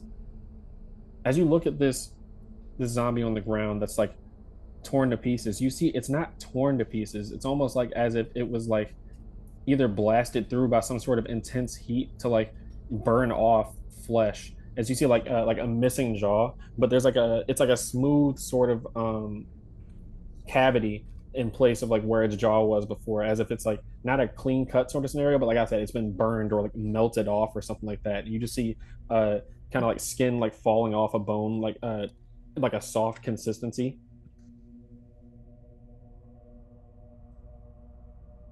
This one is definitely dead, but that's just something you notice with this All body and right. so a couple bodies as you walk up.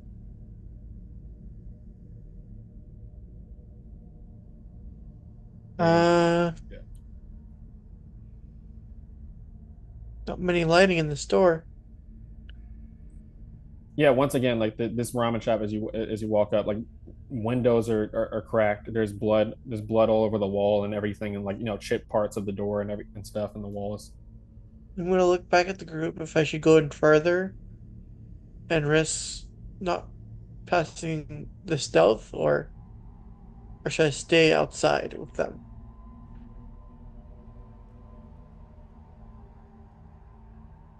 Hmm. Hmm.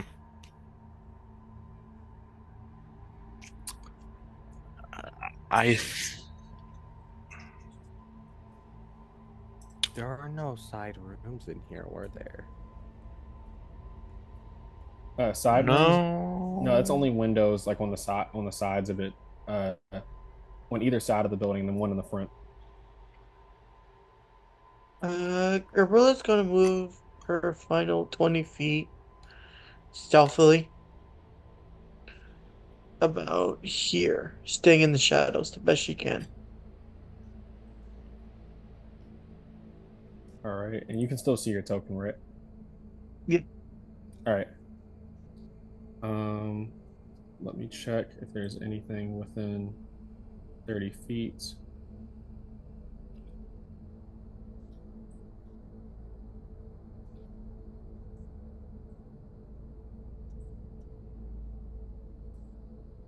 Yeah, go ahead and make me a stealth check, and you're moving.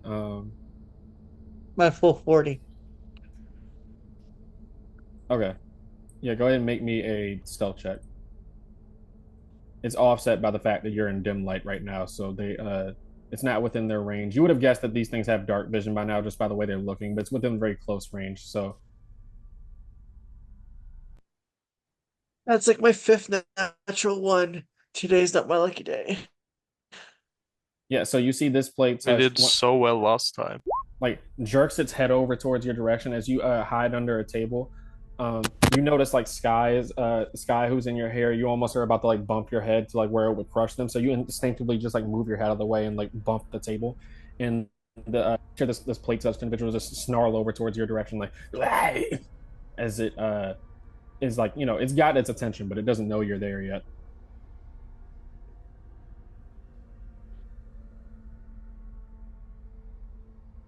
And that is the end of. Is Gabi Rue doing anything?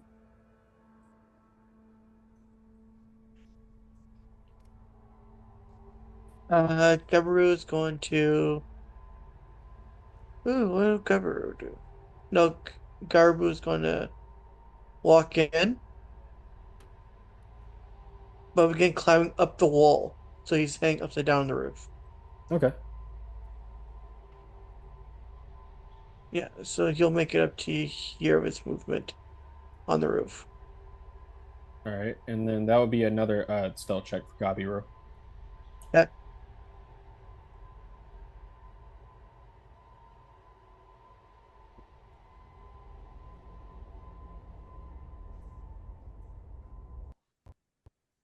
6. Yeah, it's real rough right now. So yeah, this plague touch, it actually kind of works out in your favor because he doesn't. The zombie doesn't see Gabiru on the ceiling. It just hears as it's crawling up. like a piece of glass, it bumps like a lantern, a broken lantern that's on the wall, and everything that was previously producing light, and like glass falls and shatters onto the ground. So it's just kind of like snarling in all directions right now. Make me a perception check actually with that. Okay.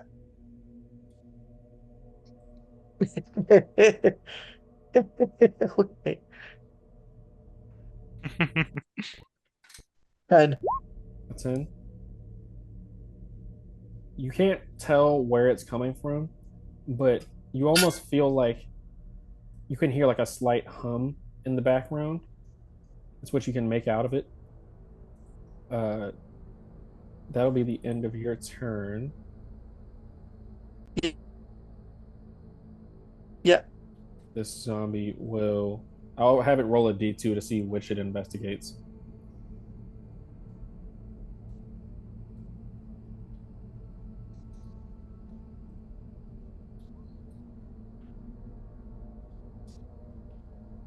So you see, it looks over in Gabiru's direction. Can you make another stealth check for Gabiru?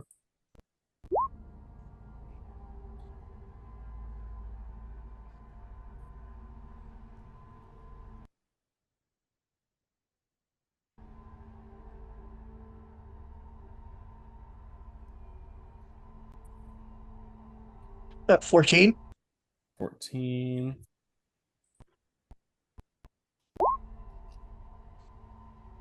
It rolls a 12, so it doesn't. It looks over in Gabiru's direction. As it looks like Gabiru is about to be seen, you see another piece of glass falls, and it just looks and it looks at that and just snarls at it. And that will be the. God damn it! Sorry, I'm getting another call. Give me 1 second.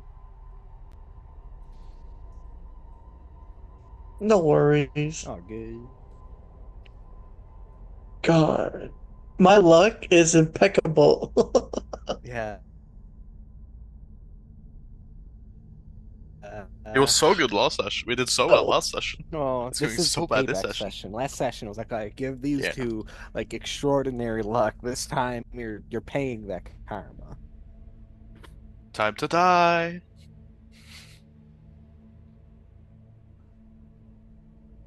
Yeah, that's my 5th natural one today. Damn. And it's always during a stealth roll.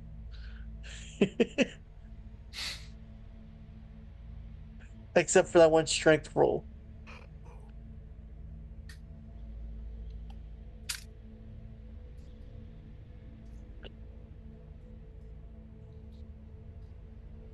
Sometimes you just have bad luck, I guess. Yeah, I'm not upset about it. Makes it more entertaining, more life threatening. Yeah. Sorry about that. Azumi, it's your turn.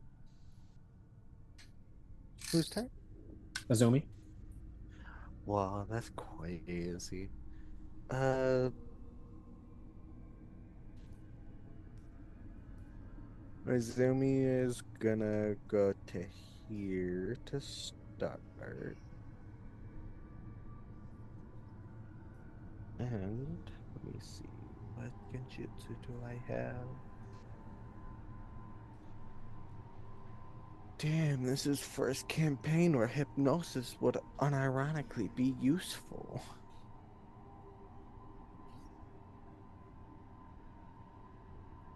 So many things I want to do, but I'm only level 1. So many upgrades I give my puppets. I wonder.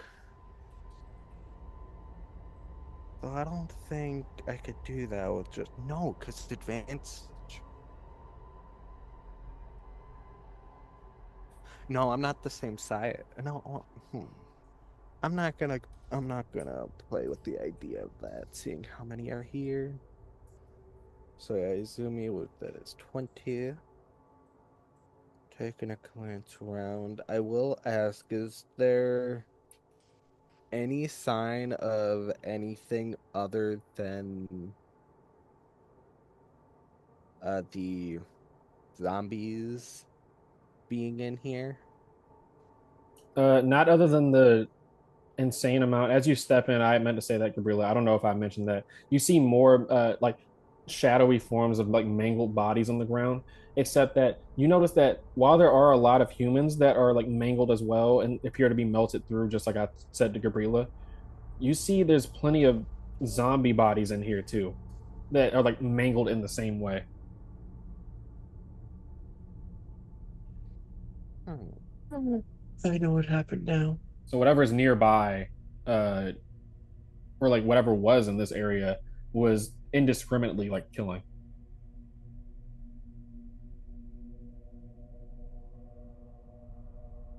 And then none of these, I guess, mangled corpses or blade touched, none of them are people that we would recognize, correct?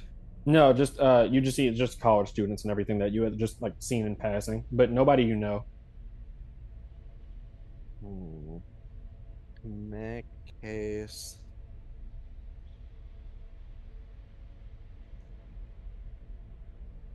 I moved 20, so I have 10 feet of movement.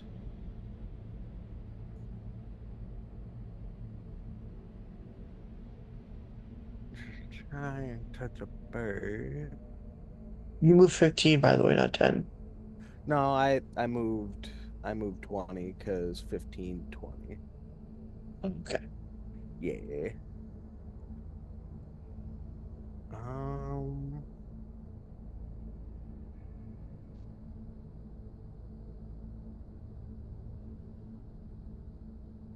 Azumi's gonna move up, kinda using the shadows and this table in particular as cover, and I need to make a stealth, I'm assuming.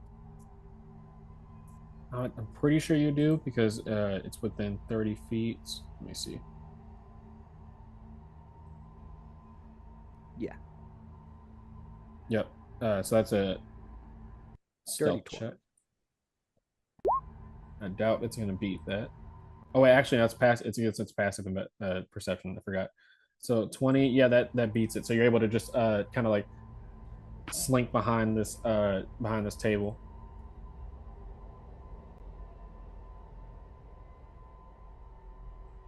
Uh, and Izumi will whisper to Gabriella, we just need to verify the kitchen. Aside from that, there should be nothing else in here that we don't already see. As you say that, make me a perception check real quick. All right. My perception is pretty good. Nice. 20. You hear the sounds of like haggard breathing, and with a 20, you recognize Mr. Zuko's voice as you just hear he has just haggard breaths like like he's like it's like the sort of thing when you try to breathe to like calm yourself down What direction? in the kitchen. All right, then Azumi would relay that. The door is closed, but you do hear his breathing inside of there. Yeah, the kitchen is, I believe, where Mr. Zuko is. As long as we can get in there and get him out, we should be good to go. And to say before Shoto went in, she would have told Kagacha and the villager that was found to wait out here, and Kagacha is going to run protective detail. That is my turn. Yeah, he you don't have to tell him twice. He like it frantically nods like, yeah, I'll keep watch out here.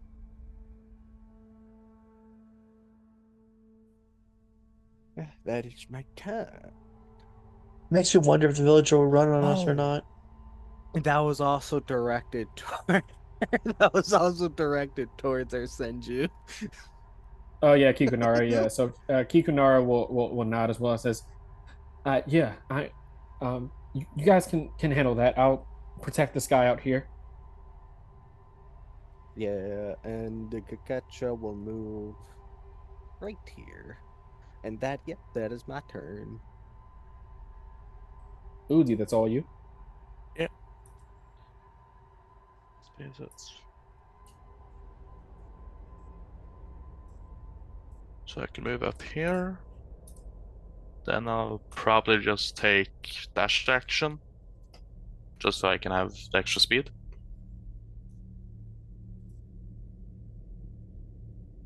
All right. 3. I forgot how to do the. Oh, okay. No, I've I found it again. Is that where you're ending the I movement? think that's. Yeah, Okay. Um, I think I don't have a lot of stuff that is my bonus action, unless I want to bring out a puppet, but that's a bad idea. Yeah, I don't think I have anything else. I think that's all I can do. let me check if you're within 30 feet, my friend.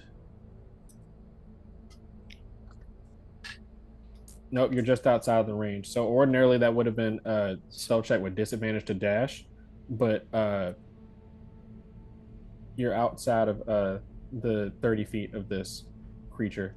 And I Yeah. would definitely say at this point, the sound of his breathing it gets a little bit like more noticeable and everything. That is the end of. Let me actually move you over a space. I don't know if you if Uzi would have moved at all, but you do see a I'm gonna move you right next to you as you're about to step onto an area which is like a mangled body, or your foot just kind of like stopped over top of a mangled body. And I don't know how you guys as characters would be reacting by this point, but the smell has started to like really kick in. Not just the smell of death that happens when people die and like their bodies decay and stuff. It's just the collective smell in it, like all of the blood and everything. You can tell that people have been sweating. Obviously, it just kind of all like congeals together to get this like almost sewer sort of stench, just like a pure like putrid odor inside this restaurant. And Gabriela, it's your turn. For reference, the door to the kitchen is Um, here. I'm going to.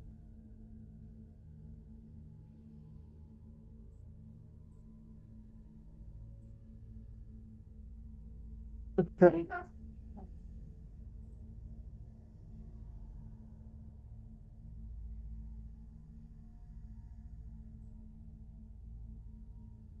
Gabriela. Okay, Grabilla's going to move her 40 feet of movement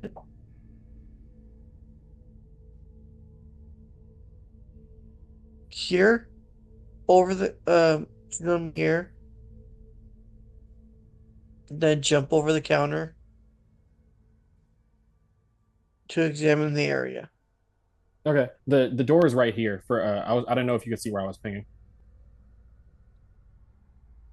It would have had the like the like boards like kind of Oh like no. pulled up and everything. Oh, b- b- yeah, yeah. So I'll go there, open the door. All right. I kind of want to. I don't really want to do this without Uzi being here. So just quick intermission until Uzi comes back. Okay.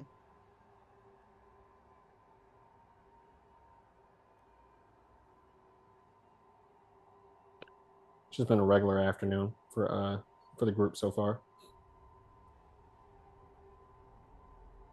Well, except for the fact that Gorilla doesn't have the heart to hit anyone for once. Yeah, I mean you got over it now, so you passed the wisdom save, but it's more of an RP thing now. As you're just like grappling with this. Yeah. It's understandable. I mean, it's they're still alive, but barely.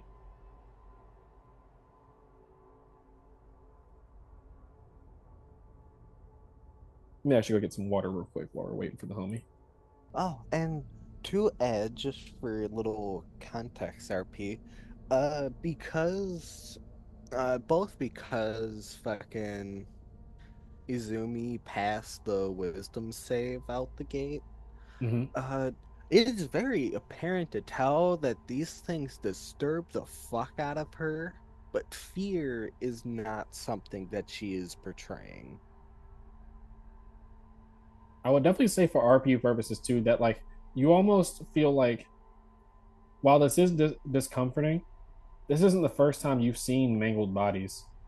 Like this is it's a not a regular occurrence, but it's a fairly regular occurrence for you to get those sort of visions of just these horrifying things that are happening. So it's almost like your nightmares are becoming reality, if it makes sense. And there's like some Mhm. sort of small comfort in that, that you've seen this before.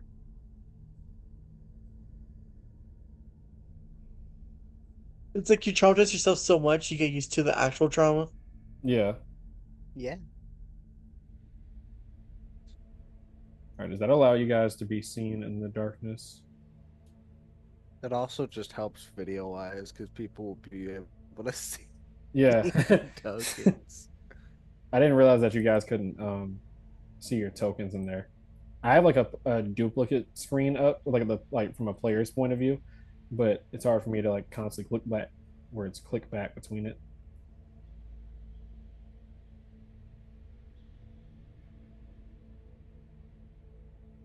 It's all good.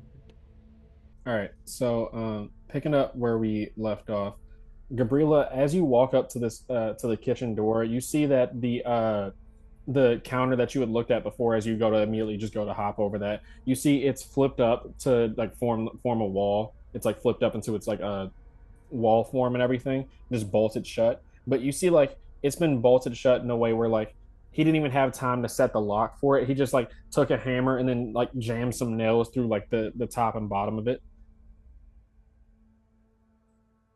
And as you go to put your hand on the door, you hear his voice as he's like, "Don't just calm down."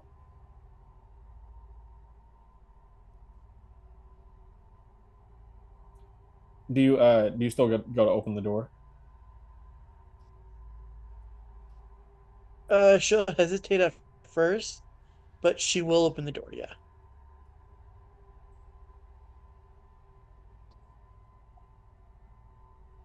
Give me 1 second.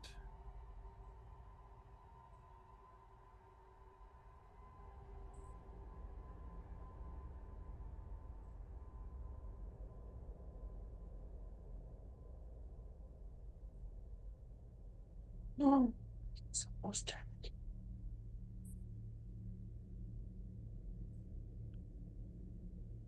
I actually just realized I forgot to give it the vision thing.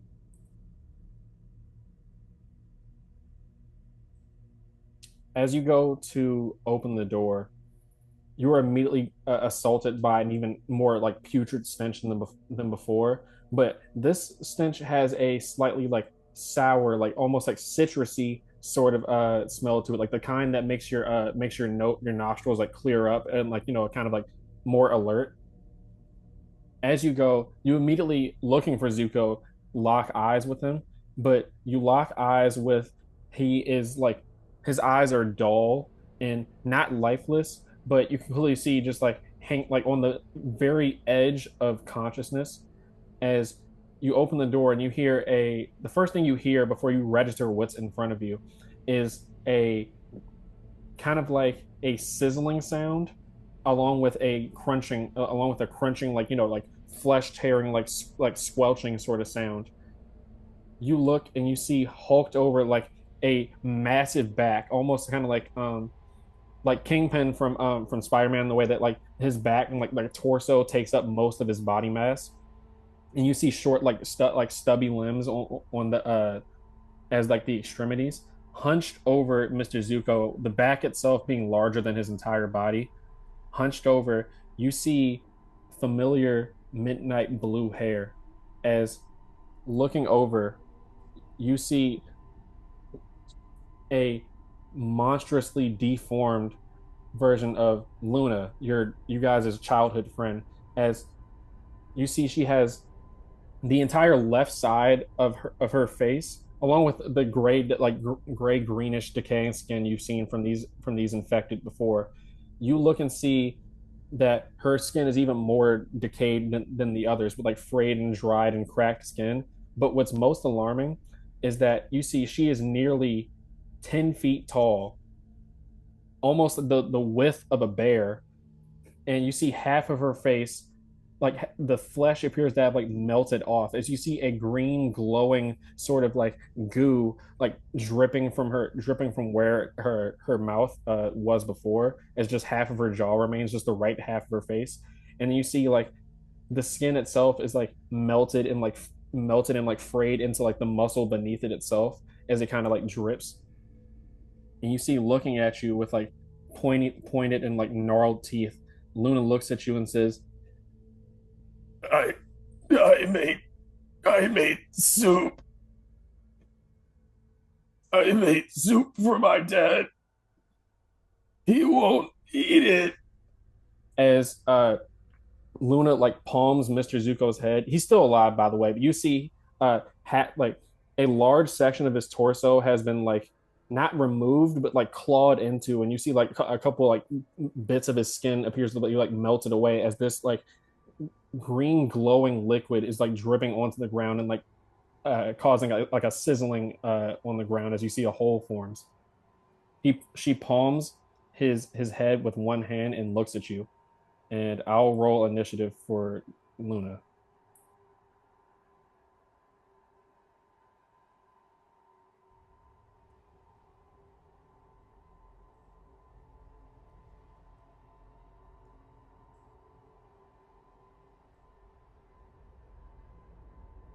Where is it? How does Gabriela react to this?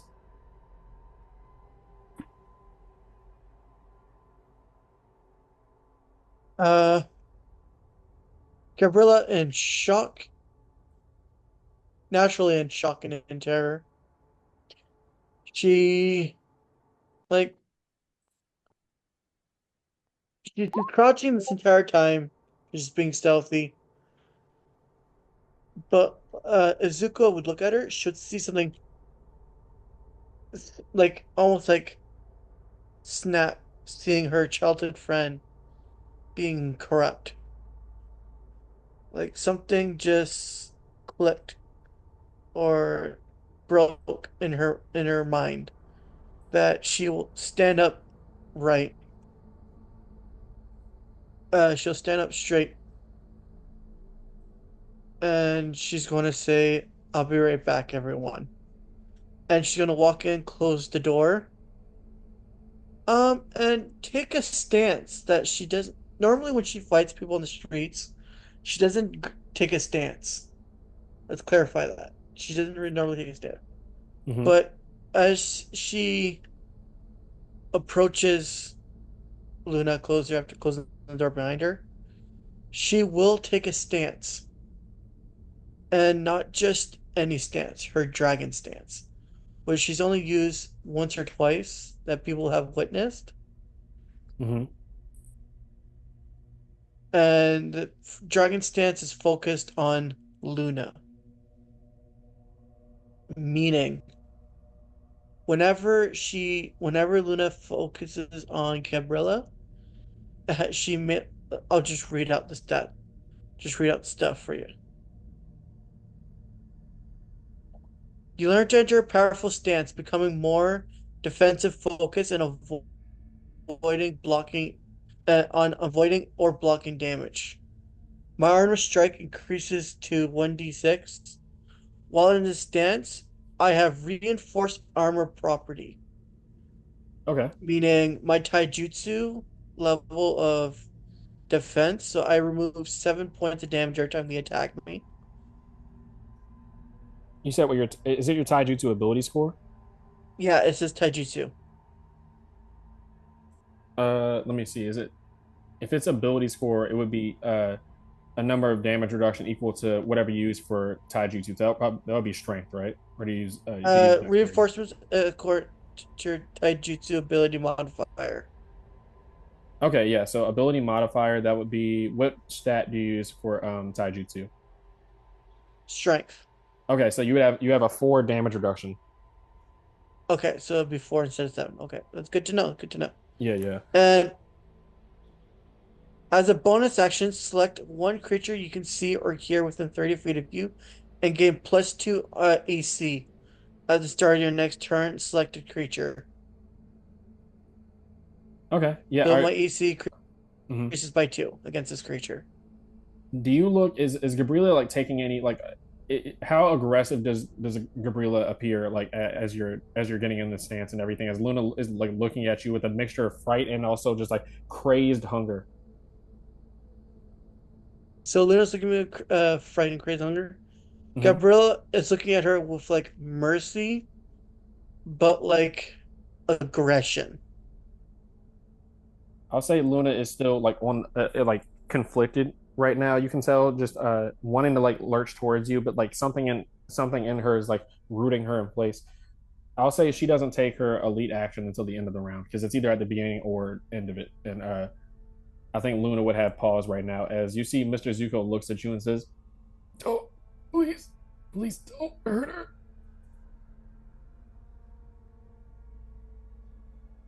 And is that the end of your turn? No, I'm going to attack her. Okay, yeah, go ahead and make your attack. And I'm taking out my techos for this attack. Hmm. So they're unarmed strike, light, and grapple. Light allows me to attack twice in one attack action. Yeah, once per turn you can take two attacks Yeah. with a light weapon. Yeah, so go ahead and make those two attack rolls.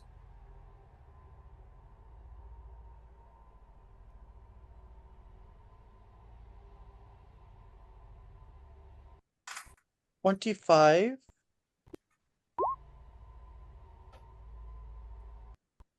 and 13. 13. All right, Is 13 the hitter? I know the 13 doesn't hit. Okay. Um, she will use her reaction for this. So let me see. Yeah, so the 25 hits. Even with the reaction, that's plus three to her AC. That's still that the 25 still hits. Um, let me see.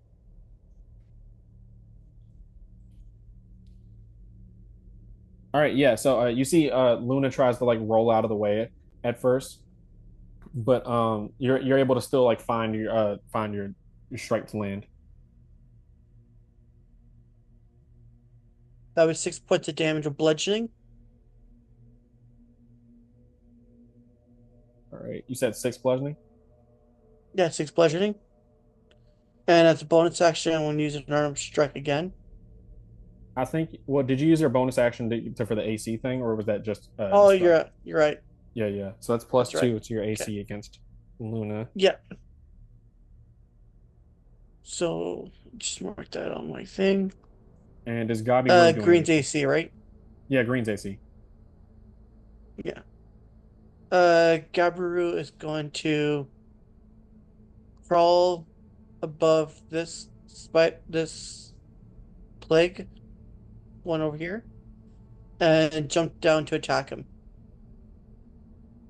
Okay, yeah. Go ahead and make an attack roll with actually no, I don't think it's is it with advantage because I don't think they're hidden because they I'll just roll with Well, it's regular Uh, because they he 16. failed the stealth check from before. oh, okay. I didn't know he failed the stealth check. Yeah, he alerted him with his passive perception, so he's aware that something is in this area. So I don't think he would be surprised since he's already like looking towards this direction. Gotcha. But that still hits regardless. Go ahead and roll damage. 4. 2 pierce, 2 poison.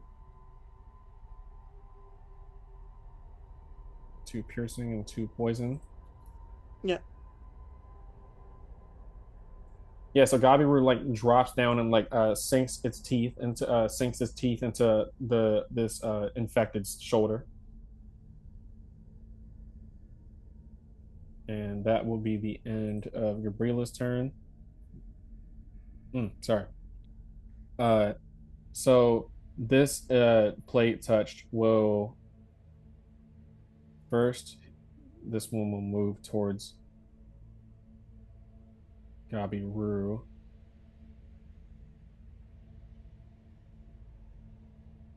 Just snarling as it walks over, just as this plague touched will just try to grab Gabiru. So it's just gonna make an athletics check. Go ahead and have Gabiru make an athletics check or acrobatics, if I'm not mistaken. I think it's contested. Is it contested athletics or Does he have acrobatics? He does have acrobatics. hold off on that just 1 second? Actually, I mean, I'll just roll either way. But let me just check because they recently changed grapple a little bit.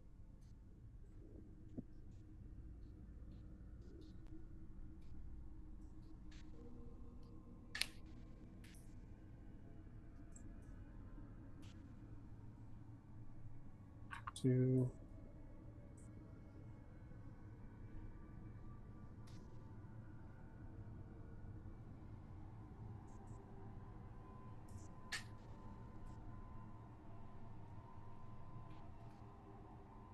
All right, what page did they have?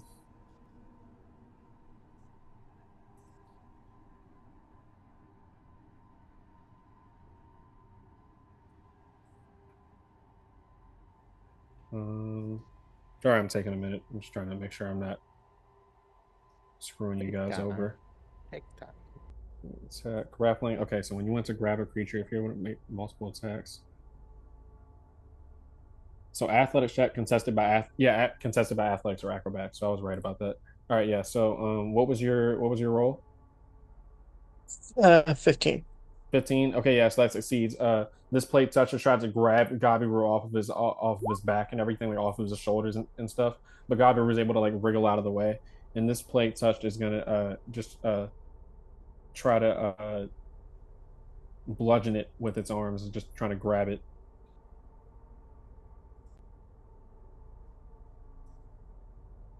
Is that another roll? Oh no, this is an attack roll towards Gabiru. Oh, That's a 20 to hit. 20 hits, so Gabiru has to make a strength save.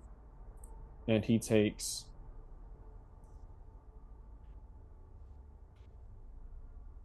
one 20. bludgeoning damage.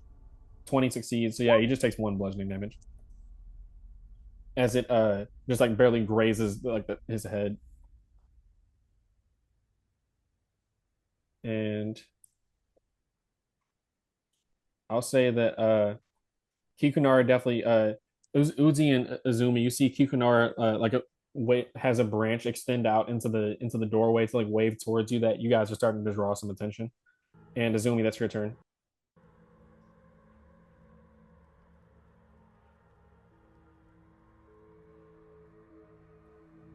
All right. Hearing exam 2. Go ahead, move up to this one and silently take a slash with her iron claws. One more. Dirty 20.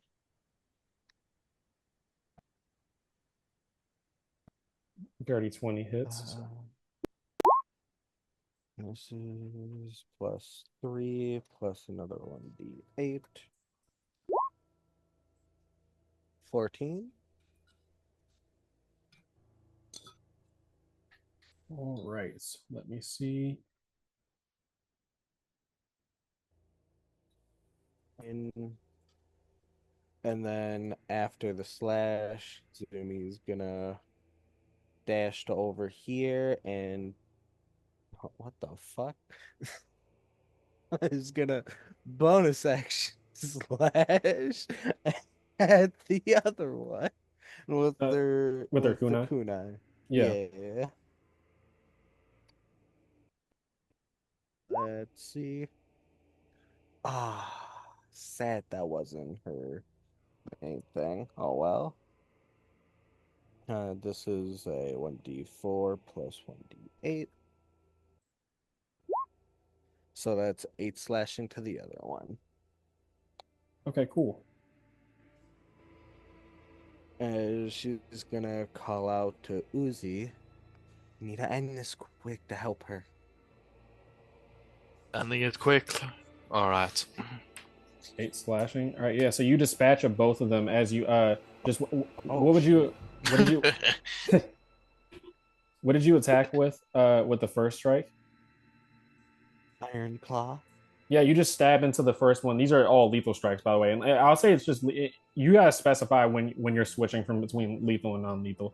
But yeah, Gotcha. you dispatch of the first creature, just stabbing it through the throat with your claw, and then you're able to just like dash around before it even hits the ground, and use its body as cover to go slash the other zombie across the throat with your kunai, and you see they both just drop to the ground. All right, yeah. After that, she says what she says, and I guess not on the corpse. She'll move back 5 feet, and yeah, that is my turn. I'll roll a. The ones outside definitely would have heard something by now, but I'll roll to see if they're interested. It's going to be a one. They're going to investigate. Two, they decide to just keep wandering around. Yeah. Let's go. A two, yeah. So they still are distracted by the sounds. You still hear some screaming in the distance and everything, and they just kind of just snarl off into the darkness, just as they keep walking. Uzi, that's your turn. Well, since Yeah. it seems like the other plague touch have been dealt with. Yeah. I'm just gonna zoom in a bit here to see. Yeah. I'm gonna move up here. And then I'm gonna cast on Luna Chakra Seal Bind. You might Try want and to. I don't want to change your movement, your action. Gabriela did close the door behind her, so you would have to go in. It wouldn't be a casting time to open the door, but I was just saying you have to be a little Oh, bit alright. closer. Yeah, okay. I just thought that it was a count. It just looked like a counter here. Oh no, that's why I But... described it was pulled up into its wall Ah, setup. okay. Sorry. Yeah, I guess it would be behind Gabriella then opening the door and Mm-hmm. trying to restrain them with sealing art bind. All right, and that's a charisma save, right? Yep, All right. which seemed to be very effective against Honestly, plague it's touch. effective against any of us too. Yeah, no, Yeah, that's fair. If we get hit for a charisma save, we're probably done. zombies aren't exactly super charismatic. Neither are we.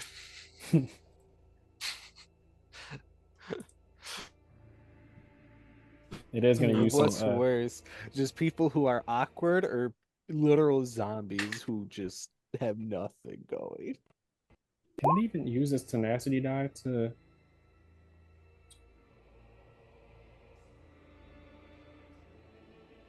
Yeah, I'm not even gonna bother using its tenacity die because I don't think it can succeed with it.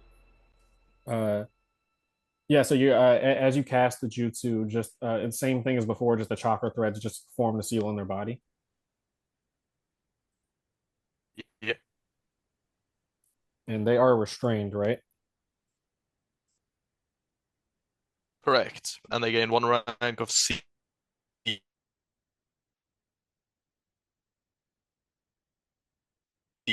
All right. Let me write that down. So that's I'm about to tell you to grab Zuko and take him out of here. right. I can do that. Yeah, I can do that. Because I can summon my puppet now. And I will summon the one that's stronger. Will summon. Can creatures move now? He can't move through other spaces, so I don't think I can get him Well, it would out. be difficult Typically, terrain. Oh, okay. Well, then I'm gonna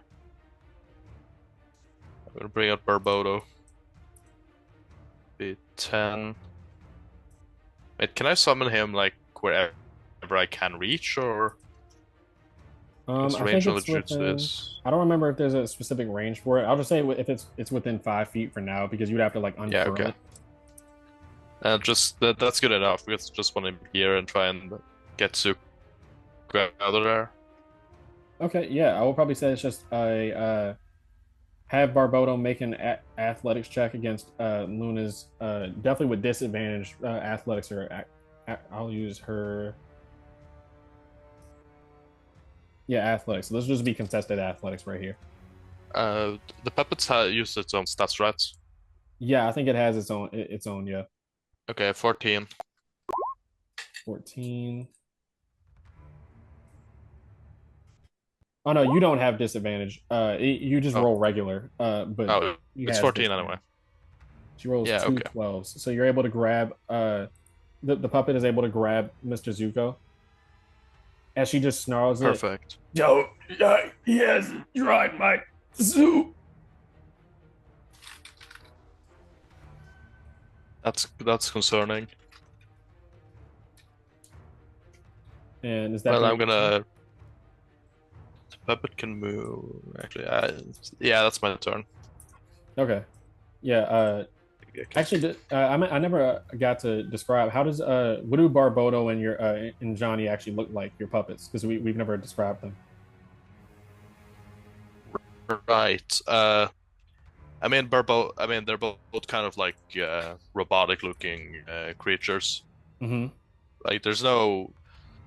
It doesn't look like a human, and the Johnny is a very like top-heavy puppet with like a big torso, but and a kind of slim legs and arms with a giant bow, Yeah. kind of covered in black with some red markings on his chest armor.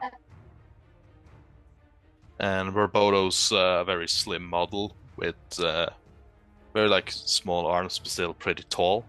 And he wields a naginata. He also dresses with a dark overcloak with red on the inside of it and a silver mask. All right. Yeah. So Barbodo is able to just grab Mr. Zuko and in its arms and everything, and luckily it's a puppet. But you see that because the puppet doesn't feel anything, you see Mr. Zuko is just like wincing in pain because it can't, like, can't grab him gently. Uh, Yeah. Luna is just like frothing at the mouth. It's just this green glowing liquid keeps like oozing from the like cavity in her throat and like her missing part of her jaw as it just burns the ground beneath it. And Kikunara uh is gonna trust that you guys have it, but she's looking very worried as you guys are making more noise. Yeah. Next up is Luna. Luna will can do they remake the save? Um. Let me just get the I specifics. believe at the start of their turn they can remake the save. End End of their turn. Damn. Yeah. End of the turn. All right, cool. So you see that Get binded. just the part where Gabriela had punched Luna in the face. You see, it was damaged at first, like broken skin, but you see, like it's kind of like a thing where you're intelligent enough to guess this, and that like if this thing is like drooling, or if Luna is drooling this sort of like acid, how are they still like alive? And you get the answer as you see the wound that had opened up on her skull close up, and you're able to start noticing Mm. as you look closer now as her mouth and her like flesh where the acidic like glowing ooze is drooling out is burning the flesh around it, but you see the surrounding flesh a little bit farther away starting to like heal before it's eventually like melted again, so it's just stuck in this state of constant just being melted and coming back as Luna's just Yeah. wincing in pain and just roaring. uh she will use her action as she says, I I made I made soup, and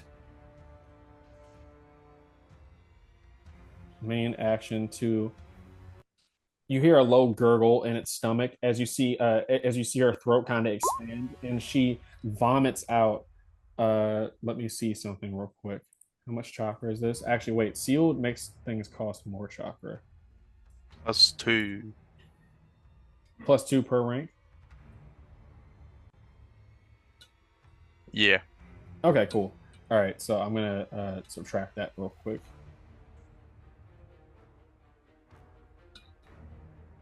No, not -8, -7.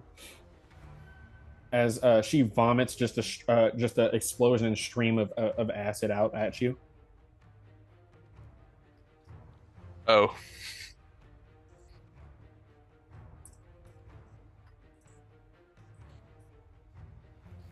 What? Is it a save or? Yeah, I'm about to have you make the save. I'm just measuring the area. She kind of went like Yeah. spew it Okay. out Sorry. farther away because you can clearly see some part of her is trying to avoid hitting Mr. Zuko. And yep, she's able to. It's a 15-foot Yeah. square. So Gabriela, Barbodo, and Uzi have to make a dexterity saving throw. All right. I'll start with Barbados then.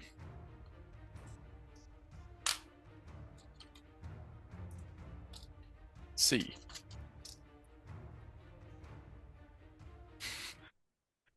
Okay, Barbados gets a 3.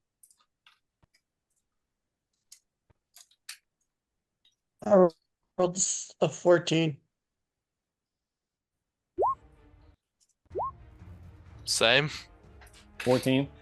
So you two are Yeah. just barely able to Does that dodge out of the succeed? way. Yeah, you two are just barely able to All dodge right. out of the way. As actually, wait, I think this is a yeah, it does create difficult terrain. All right, so let me remake that area real quick because I have to drop down a token for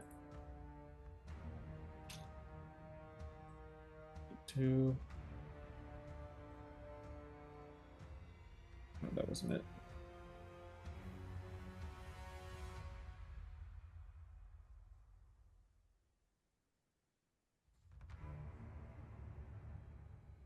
I have this token some here or somewhere. Yep, right here. All right, cool.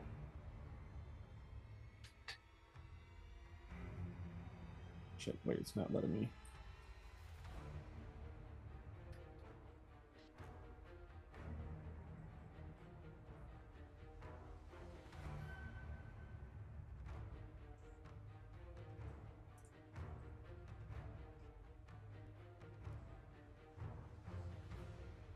All right, so you guys can see that, right? This area I just dropped down.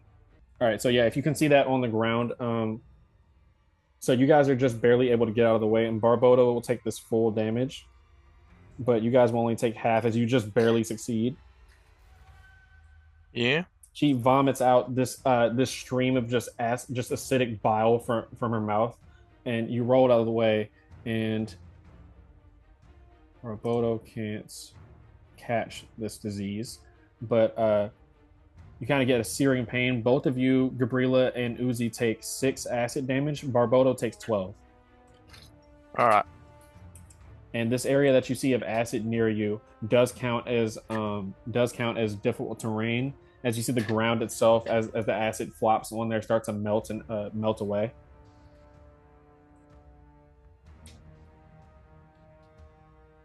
All right.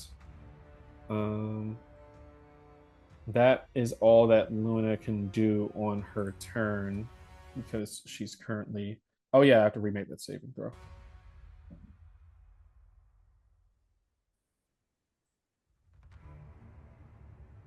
Nope, not acrobatics. Accidentally roll an acrobatics check.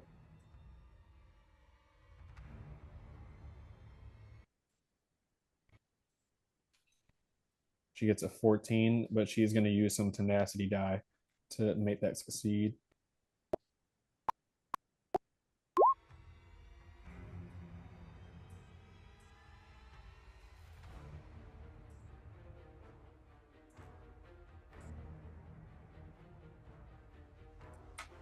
It's a 4, so they get an 18 total with the tenacity die. And I think that breaks out of it, right? 16 or sorry, what did you say? She rolled a 14, and then I added the Yeah. tenacity die, which is a D4. So that's Oh yeah, that succeeds. The DC is 15. All right. You see the seal on her, and like these like kind of like chakra, like these mystical like chakra threads that were around her kind of snap and break as she lets out like a guttural like primal roar. Oh, that's bad. Shit. And before we get to the top of round two of combat, uh, Luna will take her elite action and make a swipe at Gabriela.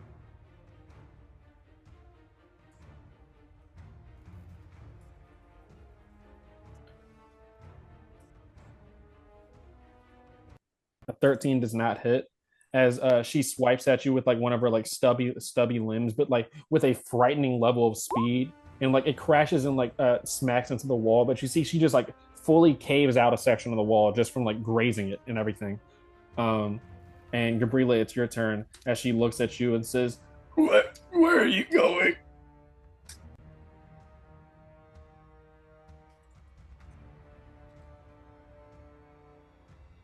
She's going to take a deep breath for exhaling longer. And she's going to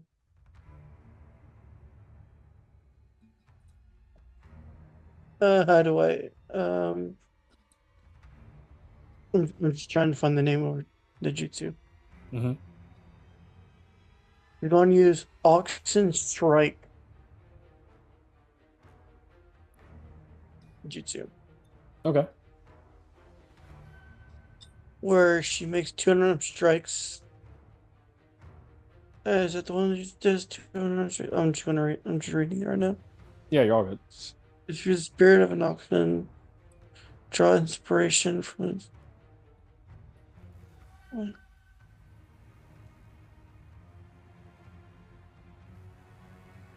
Yeah, it's 200 strikes. Okay.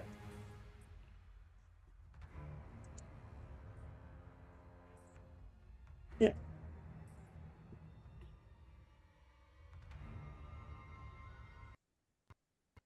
17.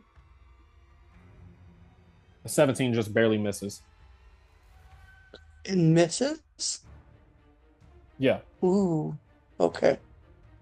Luna's noticeably more coordinated and like feral than like these other ones.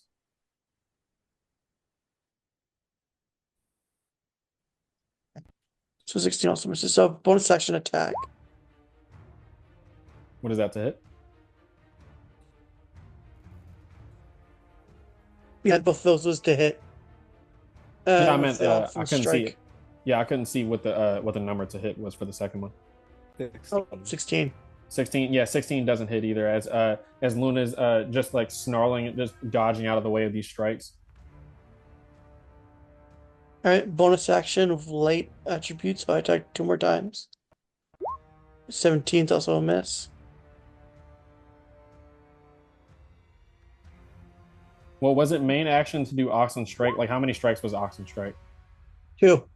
Two, and then you do two for this last one. Yeah. And I Okay. rolled the exact same rolls I rolled the first time.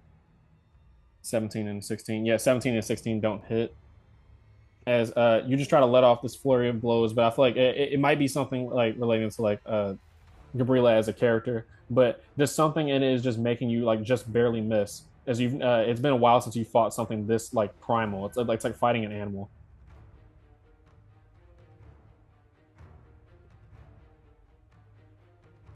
All right. That's my bonus action. It's the end of my turn.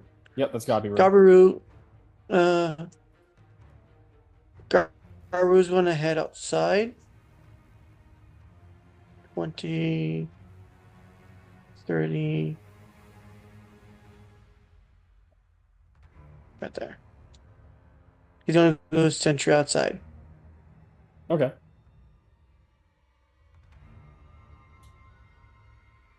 Go ahead and have Gabiru make a perception check at the end of his turn. What does he have on perception? Be straight wisdom. If you're looking at the summon sheet, you click the name of saves and skills like under the number, and you can. 17.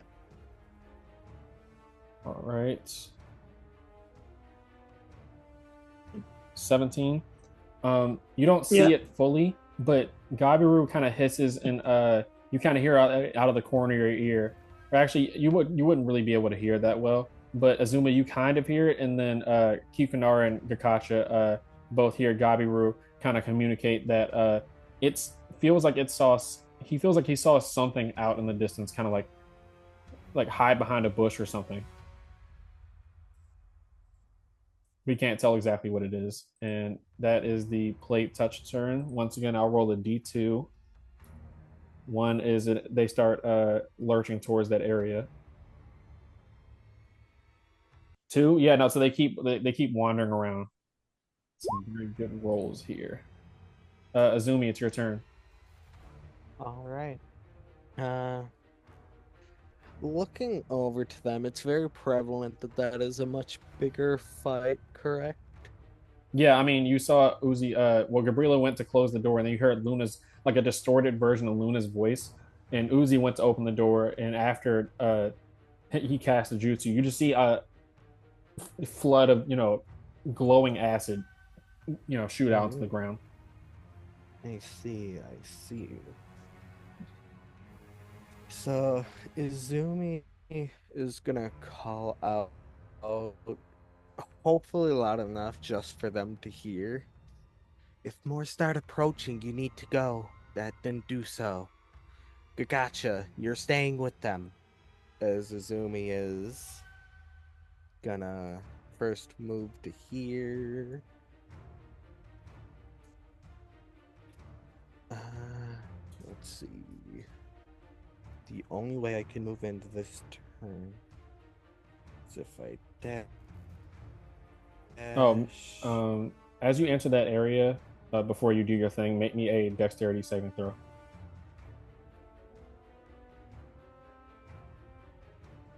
And do 23. 23. Yeah, so you're able to avoid a good amount. Just your foot kind of like stings a little bit as you it's kind of like lava, like when you like proximity, just the heat from it starts to burn. It's that same sort of thing. It starts to cause the cause your skin to burn up a little bit. Oh, I So you take see. half. So you take 3 acid damage as you step into that area. Gotcha. I will. Right there. So 3. I'm going to that. Izumi, is Luna restrained by anything yet? No, Luna's not currently restrained. She's like snarling, looking at Gabriela. I see. Trying to save. Is this?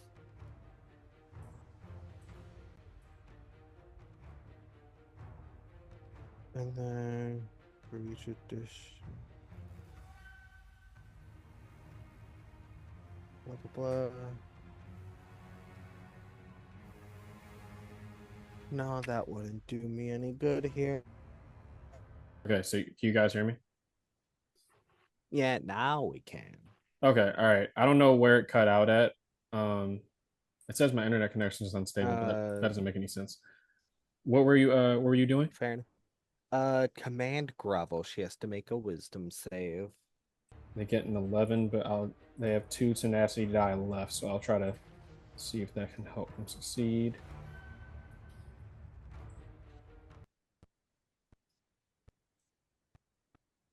And to explain for anybody that doesn't know Naruto 5e and stuff like that, tenacity die is something that's offered to it's a category of enemy for how enemies are classified in Naruto 5e. You have standard adversaries, which are your regular people, like the zombies right here, and then you have elite adversaries, which are usually like enhanced versions of something, or like a leader, and then it gets higher after that. But Luna is an elite adversary, so they get half their level in tenacity die. What?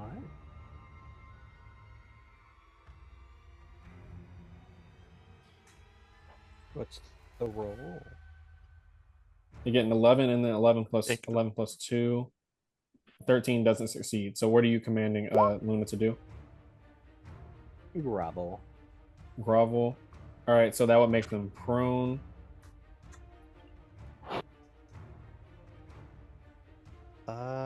Yeah, so where is it?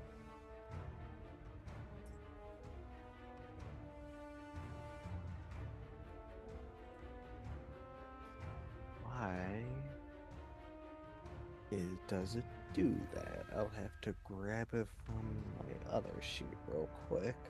What are you looking for? Fine. I was trying to quickly grab the grovel because I it That was forces them worded prone. something. Yeah. Yeah, but on their turn is mostly what I was just trying to confirm. Okay, yeah, that's why you looked Yeah, that they up. spend a turn going down. Mm-hmm. But they can't do anything else, or there because I know last time we had ruled that he was just prone, and then like a haystack Bruce could just like keep just crawl on the ground, but he had to be prone. Yeah, I'll just say that because being forced to end your turn with a D rank jutsu feels really broken and that I do not like. Yeah, I I was mean, wondering whether that. that's also how it is in regular. It's a first level spell slot to just shut down someone. Yeah, Mm-hmm. I'm gonna my vote for that would just be unless upcasted to an appropriate level, it does not force them to end their turn. Yeah. All right. I'll definitely get these internet issues fixed by next time because I thought it was. Oh, and do I do anything as a bonus? If I tried to throw a kunai through, I'm assuming I would have disadvantage. Yeah, for this, yeah, there's two people like in the way. Uh, no, there's no harm in it. Oh, fucking kunai hits. Fuck yeah. That is a 22 I to don't hit. gain. And since an ally is next to it, that is a 5 damage. 5 damage. What is going on today? Like I can see my screen, but it's okay. There we go. Just needed a second to catch up.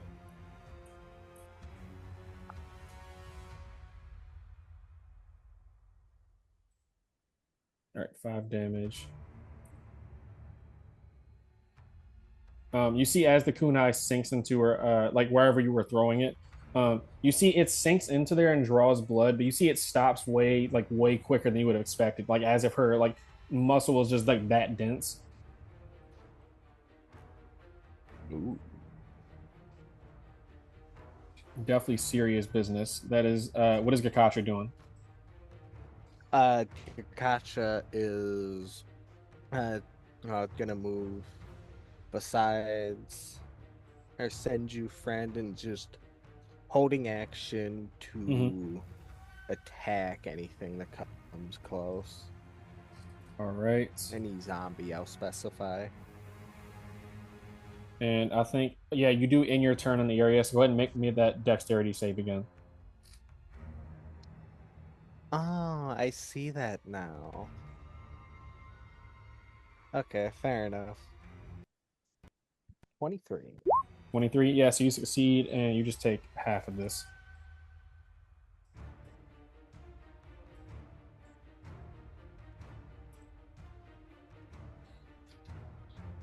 I also meant to say that this area does count as difficult terrain as well. So yeah, It you doesn't just matter for me. yeah, you just take one. Oh yeah, you ignore that. You take one acid damage as you see that just this acid, this acidic bile is just bubbling, just like, and you just hear like the sound of like the bubbles popping. A couple, like a little bit of it splashes onto your ankle.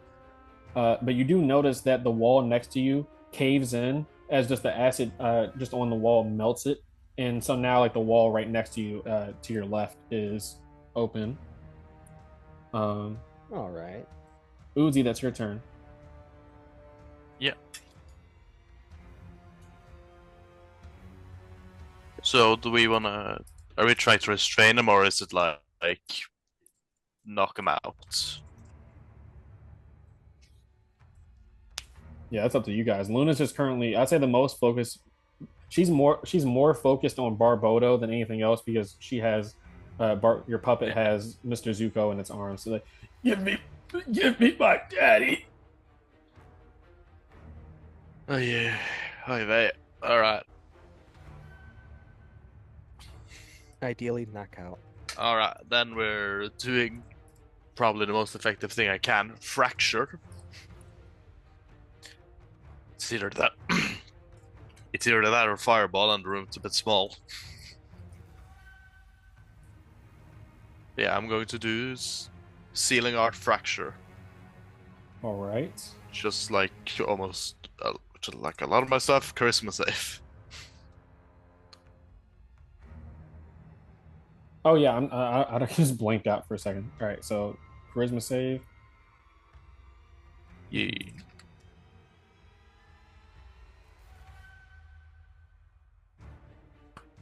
DC 15. Ooh. Where's the charisma at? She rolls an 8, and even with tenacity die, she can't get that. So yeah, she rolls an 8, and what does that do? Rush? No, that's bind. Sorry, it's for the force damage one, and another rank of seal. 2 ranks of sealed. Oh gosh, what the hell? 5 damage. Man, rolling low. No, I'm throwing. Gabrilla is missing most of her hits. You're rolling low on your damage. I imagine this is. I imagine for like RP purposes, this is because it's a very like Yeah. shocking, it's a very shocking sort of interaction. Like this isn't a regular fight. You're fighting your childhood friend who now is malformed into whatever this is. Yeah. Oh no. Where is Barbodo is going to try and move out of the room with his movement. This, oh wait. So that's 10, 10, 20, 25 to get out then. With Also, Mr. Suko. -2 to DC. Yeah, so I can move out here with Barbodo and Suko. Yeah, you can move. I was just sorry. I was writing down something as I was looking at the sealed condition. All right. Just gonna do that. Luna And will to take an Uh, attack opportunity. Yeah, to Yeah, I was going. specify, Yeah, I was Luna just can about to only ask attack this. the puppet, since her dad is being forced to move and he is not moving himself.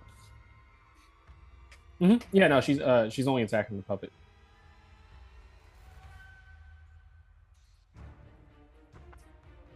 Oh, wait, I'm just gonna do this for now. 2.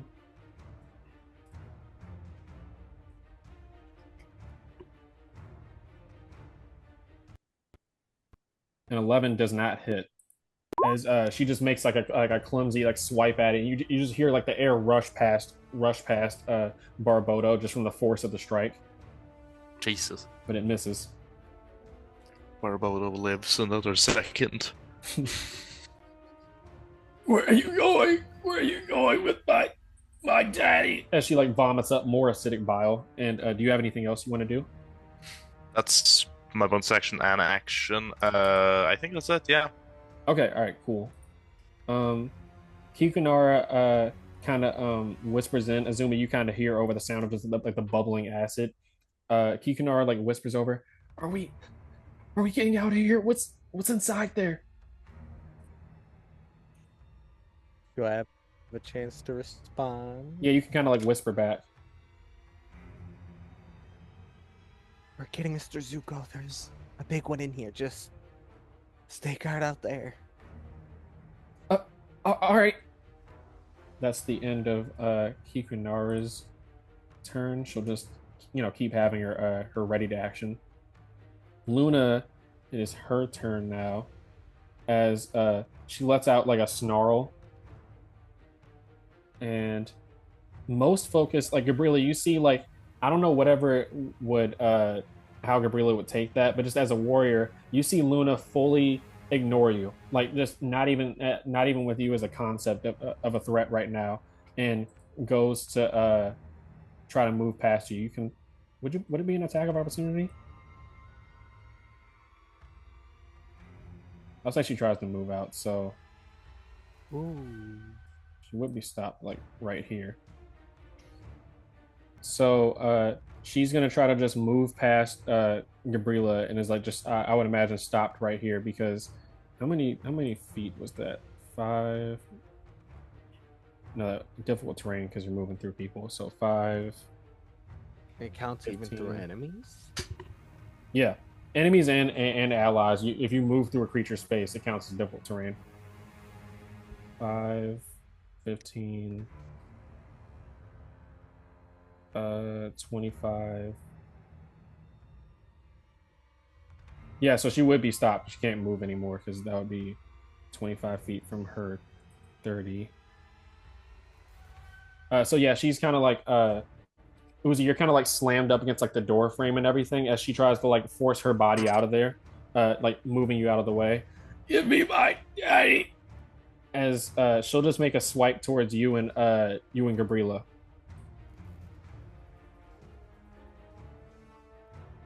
Would she be able to That's see? fair.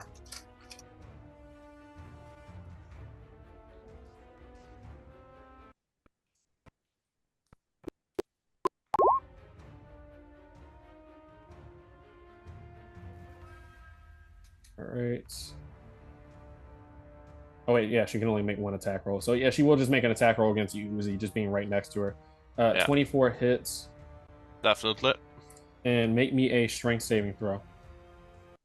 As you take 8 bludgeoning damage and 3 acid damage. Jesus. All right. Plus 2. Do I have a... No, I don't. 10. Yeah, so yeah, you take that damage and then she like grabs you by your Can I will of fire? Yeah, you can use a will of fire for that. Yeah, okay. Because I realized I'm just setting on 2 of them. I rolled an 8, so I'm gonna take. Can I ask if a +5 succeeds or? Yeah, you don't know. Yeah, okay. You would have to like roll a couple times to like for me to, and I'll describe when you barely succeed or if you barely that sort of thing. Yeah, okay. I'm gonna do advantage then.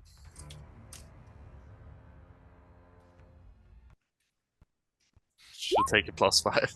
14. Yeah, 14. Yeah. 14 just barely succeeds. Oh. Yeah. Like you just get out of it as Luna just kind of like both of your bodies jammed in the doorway. She's just like screaming, just like "You my daddy," and like backhands you across the face, and you see acid like spews. It's like kind of like flies from her mouth, just the spit and everything, and grazes you across the chest and everything, kind of burning your clothes a little bit, and burning your skin underneath. She backhands you across the face, and you're just like rocked a little bit as she badges you across the chin. And that's the end of her turn. She just uses her elite action to just make a movement to move out into the doorway, or move out of the doorway. I mean, so boom, it's 5.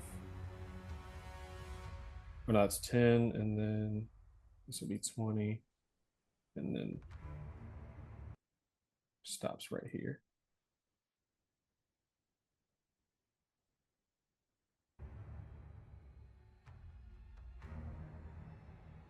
There we go. You guys can still hear me, right?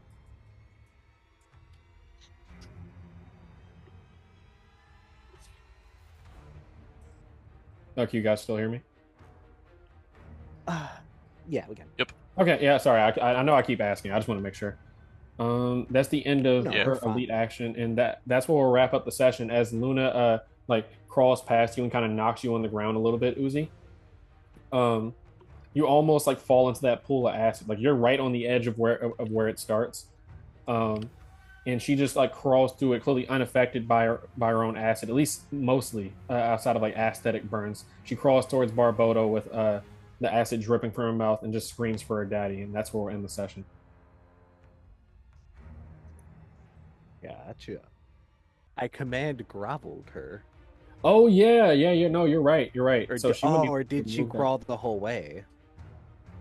She did crawl the whole way, so that would be she would only be able to end up right here because that would be too much difficult terrain for her to pass through.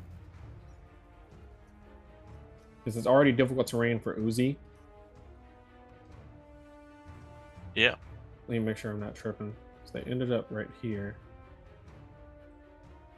Oh wait, no, actually let me roll another attack roll because that would have been with disadvantage because she was prone.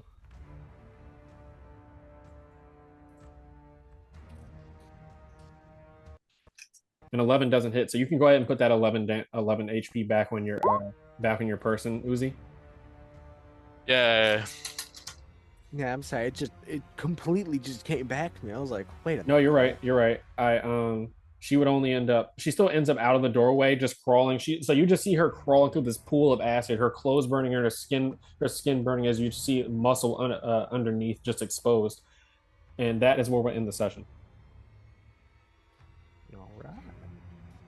And if you enjoyed this session, be sure to like and subscribe to the channel and hit the bell icon to be notified when I drop more content. And yeah, peace out.